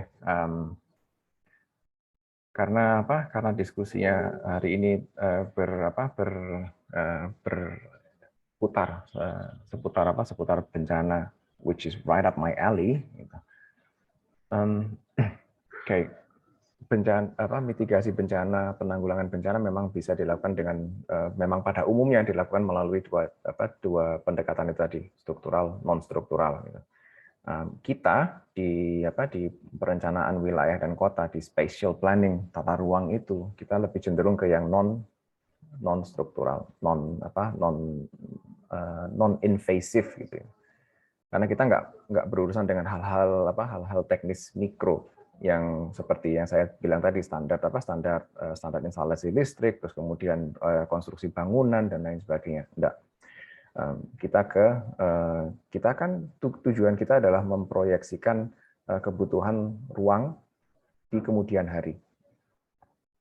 Kondisi existing saat ini, terus kemudian kita proyeksikan di kemudian hari seperti apa, itu yang kita rencanakan. Namanya juga perencanaan, gitu ya. Nah, mitigasi non struktural khususnya melalui pengaturan atau perencanaan tata guna lahan itu ada macam-macam metodenya atau pendekatannya. Yang kita pakai adalah zonasi. Kita plot lahan yang tersedia itu kita plot, terus kita plot ini fungsinya untuk apa dan proporsinya seperti apa, dan proporsi permukiman berapa, proporsi komersil berapa, dan lain sebagainya. Kita plot seperti itu. Di satu sisi zoning itu memberikan kesan bahwa lokasi yang direncanakan itu terencana dan tertata. Oh, udah jelas kotak komersialnya mana, oh sudah jelas kotak residensialnya di mana, oh sudah jelas kotak apa, lain sebagainya itu di mana gitu, udah jelas. Itu istilah lainnya adalah cookie cutter approach. Jadi lahan dipotong, terus ditata sedemikian rupa, jadilah seperti itu. Banyak yang mengkritisi pendekatan zoning seperti ini, yaitu dia nggak fleksibel. Kalau seandainya yang namanya prediksi kan ya, namanya prediksi ada kemungkinan dia meleset. Kalau seandainya seandainya kebutuhan ruang itu berubah, terus ya opo gitu. Ternyata lebih banyak kebutuhan komersialnya dibandingkan residensialnya misalnya. Berarti kan harus melakukan zonasi ulang. Dan itu sering terjadi juga di kita, melakukan zonasi ulang gitu. Nah, akhirnya planning dokumen rencana itu menjadi tambah tebal gitu. Untuk menghindari itu ada yang memperkenalkan pendekatan flexible zoning, matriks ITBX. Di kita kan ada itu matriks ITBX-nya. ada matriks ITBX. Jadi boleh kegiatan ini boleh terjadi di luar zonanya apabila gitu. Jadi ada persyaratan-persyaratan. Akhirnya kita punya dua dokumen rencana rencana zonasi dan dokumen panduannya itu yang sama-sama tebelnya. Gitu. Kenapa kok kita masih menggunakan pendekatan seperti itu? Karena lebih mudah untuk dilakukan sebenarnya. Alasan praktis aja, itu lebih mudah untuk dilakukan. Dan lagi-lagi masyarakat umum itu lebih mudah memahami peta yang sudah terplot itu tadi. Kuning, ungu, hijau, jelas, gitu kan ya. Mana yang kuning, mana yang ini dan lain sebagainya sudah jelas. Pendekatan lain yang seperti yang dilakukan di Queensland itu adalah performance based planning atau performance zoning. Performance based planning ini atau PBP ini, PBP itu mengizinkan kegiatan apapun untuk berlangsung di sebuah lahan untuk pembangunan, selama dia memenuhi kriteria-kriteria tertentu. Jadi mereka melakukan asesmen dulu, daya dukung lingkungannya seperti apa, dan lain sebagainya. Oke, kalau gitu dengan daya dukung sekian, berarti idealnya kita punya rasio perumahan ke komersial sekian, perumahan ke industri sekian, dan lain sebagainya. Jadi ada rasio-rasionya. Terus kemudian klasifikasi perumahan, klasifikasi industri, atau klasifikasi kegiatan komersial yang boleh berlangsung di situ itu ditentukan dari intensitasnya gitu. Misalnya saya mau bikin bengkel gitu. Bengkelmu itu skala berapa, polutan apa saja yang akan dikeluarkan oleh bengkel itu, terus dampaknya kira-kira dampaknya terhadap lingkungan itu seperti apa. Jadi mereka harus memenuhi persyaratan-persyaratan teknis seperti itu, sangat detail. Gitu. Hasilnya adalah peta zonasi yang nggak karuan sebenarnya, karena dan sulit bagi masyarakat awam untuk memahami. Karena apa? Nggak temoto itu tadi. Pendekatannya bukan cookie cutter approach itu tadi. Karena istilahnya selama tidak melebihi environmental threshold atau capacity threshold, ya nggak apa-apa, kita izinkan aja. Silahkan membangun di situ.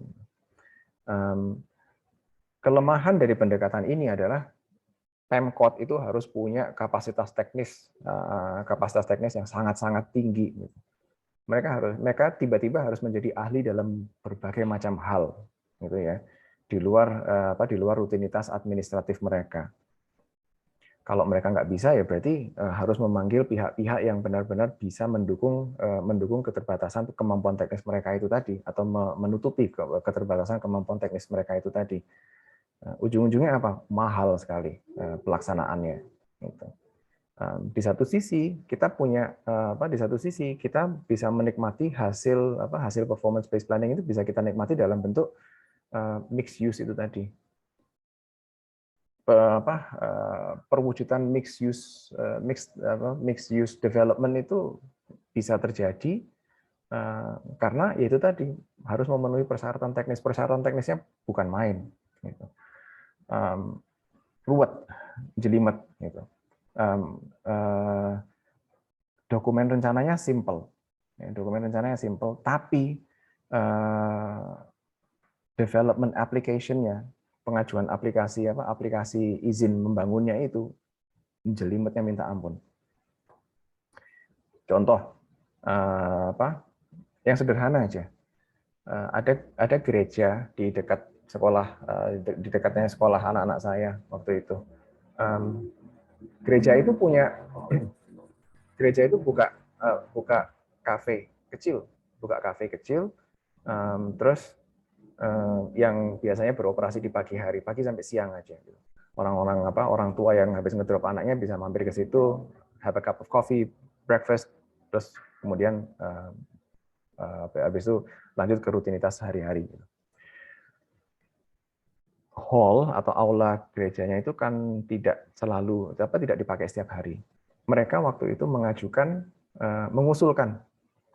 untuk bekerja sama dengan sekolah menjadikan aulanya itu dimanfaatkan untuk penitipan anak sebelum dan sesudah sekolah usai gitu. Ngurus perizinan dari peralihan fungsi, bukan peralihan fungsi tapi penambahan fungsi dari gereja sebagai mereka bilangnya itu land use-nya gereja atau rumah-rumah ibadah itu sebagai community center. Dari community center, dari designasinya itu community center menjadi ke child care provider. Ruwetnya minta ampun. Selain harus memenuhi persyaratan teknis, itu mereka juga harus mendapat dukungan dari masyarakat sekitar dan lain sebagainya. Yang akhirnya planning dokumennya cuma sekian gitu, tapi development permit untuk melakukan usahanya itu sampai berlipat-lipat ganda. Akhirnya pengurus gerejanya karena saya cerita seperti itu, you have to secure this permit, you have to secure this, you have to do this, you have to do this, you have to do this. Mereka akhirnya bilang, you know what, kalau udah kayak gitu, it's not feasible anymore gitu. Jadi walaupun mereka dapat dukungan dari masyarakat, tapi karena urusan tetek bengek teknis dan lain sebagainya itu, mereka akhirnya batal. Udah nggak jadi menyediakan jasa child care itu tadi. Padahal itu in demand, itu sangat-sangat waktu itu in demand sekali.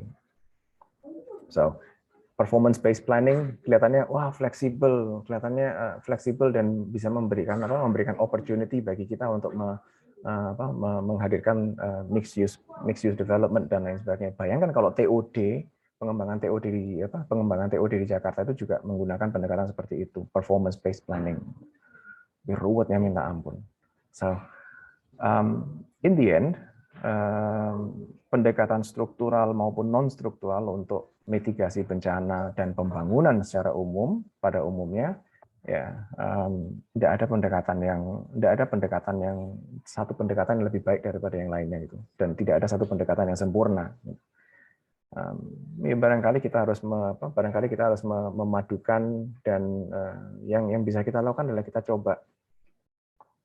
Kalau kalian diberikan kesempatan untuk mencoba pendekatan-pendekatan yang berbeda, cobalah. If it doesn't work, well, at least you know, at least you've tried. Kan yang namanya masyarakat, yang namanya kota, wilayah itu terus berevolusi dan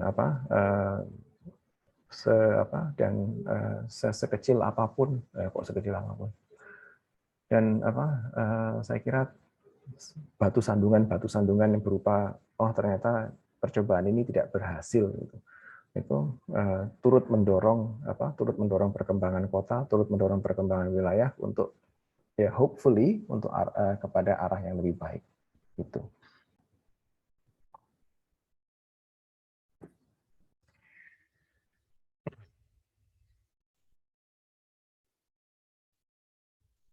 Oke, gimana Mas?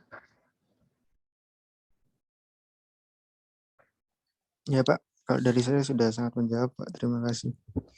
Oke, dan karena kita sudah over time beberapa menit, saya persilahkan kelompok 6 untuk menutup sesi presentasinya.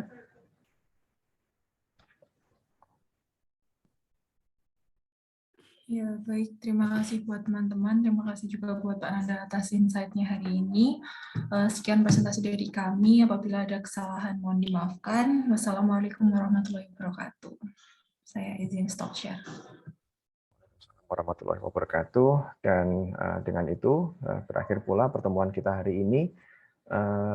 Minggu depan karena kuis. Oke. Karena kuisnya itu barusan ada surat edaran dari wakil rektor soal penyelenggaraan kuis secara offline, which I think is a bit silly gitu, karena toh kuis juga kita selenggarakan melalui classroom gitu. Kuis diselenggarakan melalui classroom tapi kalian mengerjakannya di kampus. I'm not really in favor of that gitu ya, tapi kita tunggu aja pengumuman dari departemen atau juknis, petunjuk teknis dari departemen seperti apa. Tapi yang jelas minggu depan kita akan melakukan kuis. Biasanya kuis itu adalah pertanyaan multiple choice, antara 10 sampai 15 pertanyaan, mungkin not too much. Ada beberapa pertanyaan esainya juga sih sebenarnya. Dan ya gitu. Itu aja sedikit preview yang bisa saya berikan. Jadi kemungkinan besar kita nggak akan ada sesi tatap muka seperti ini. Gitu. So have fun preparing, dan kita tunggu notifikasi selanjutnya melalui Classroom dari kami. Oke, terima kasih atas diskusinya,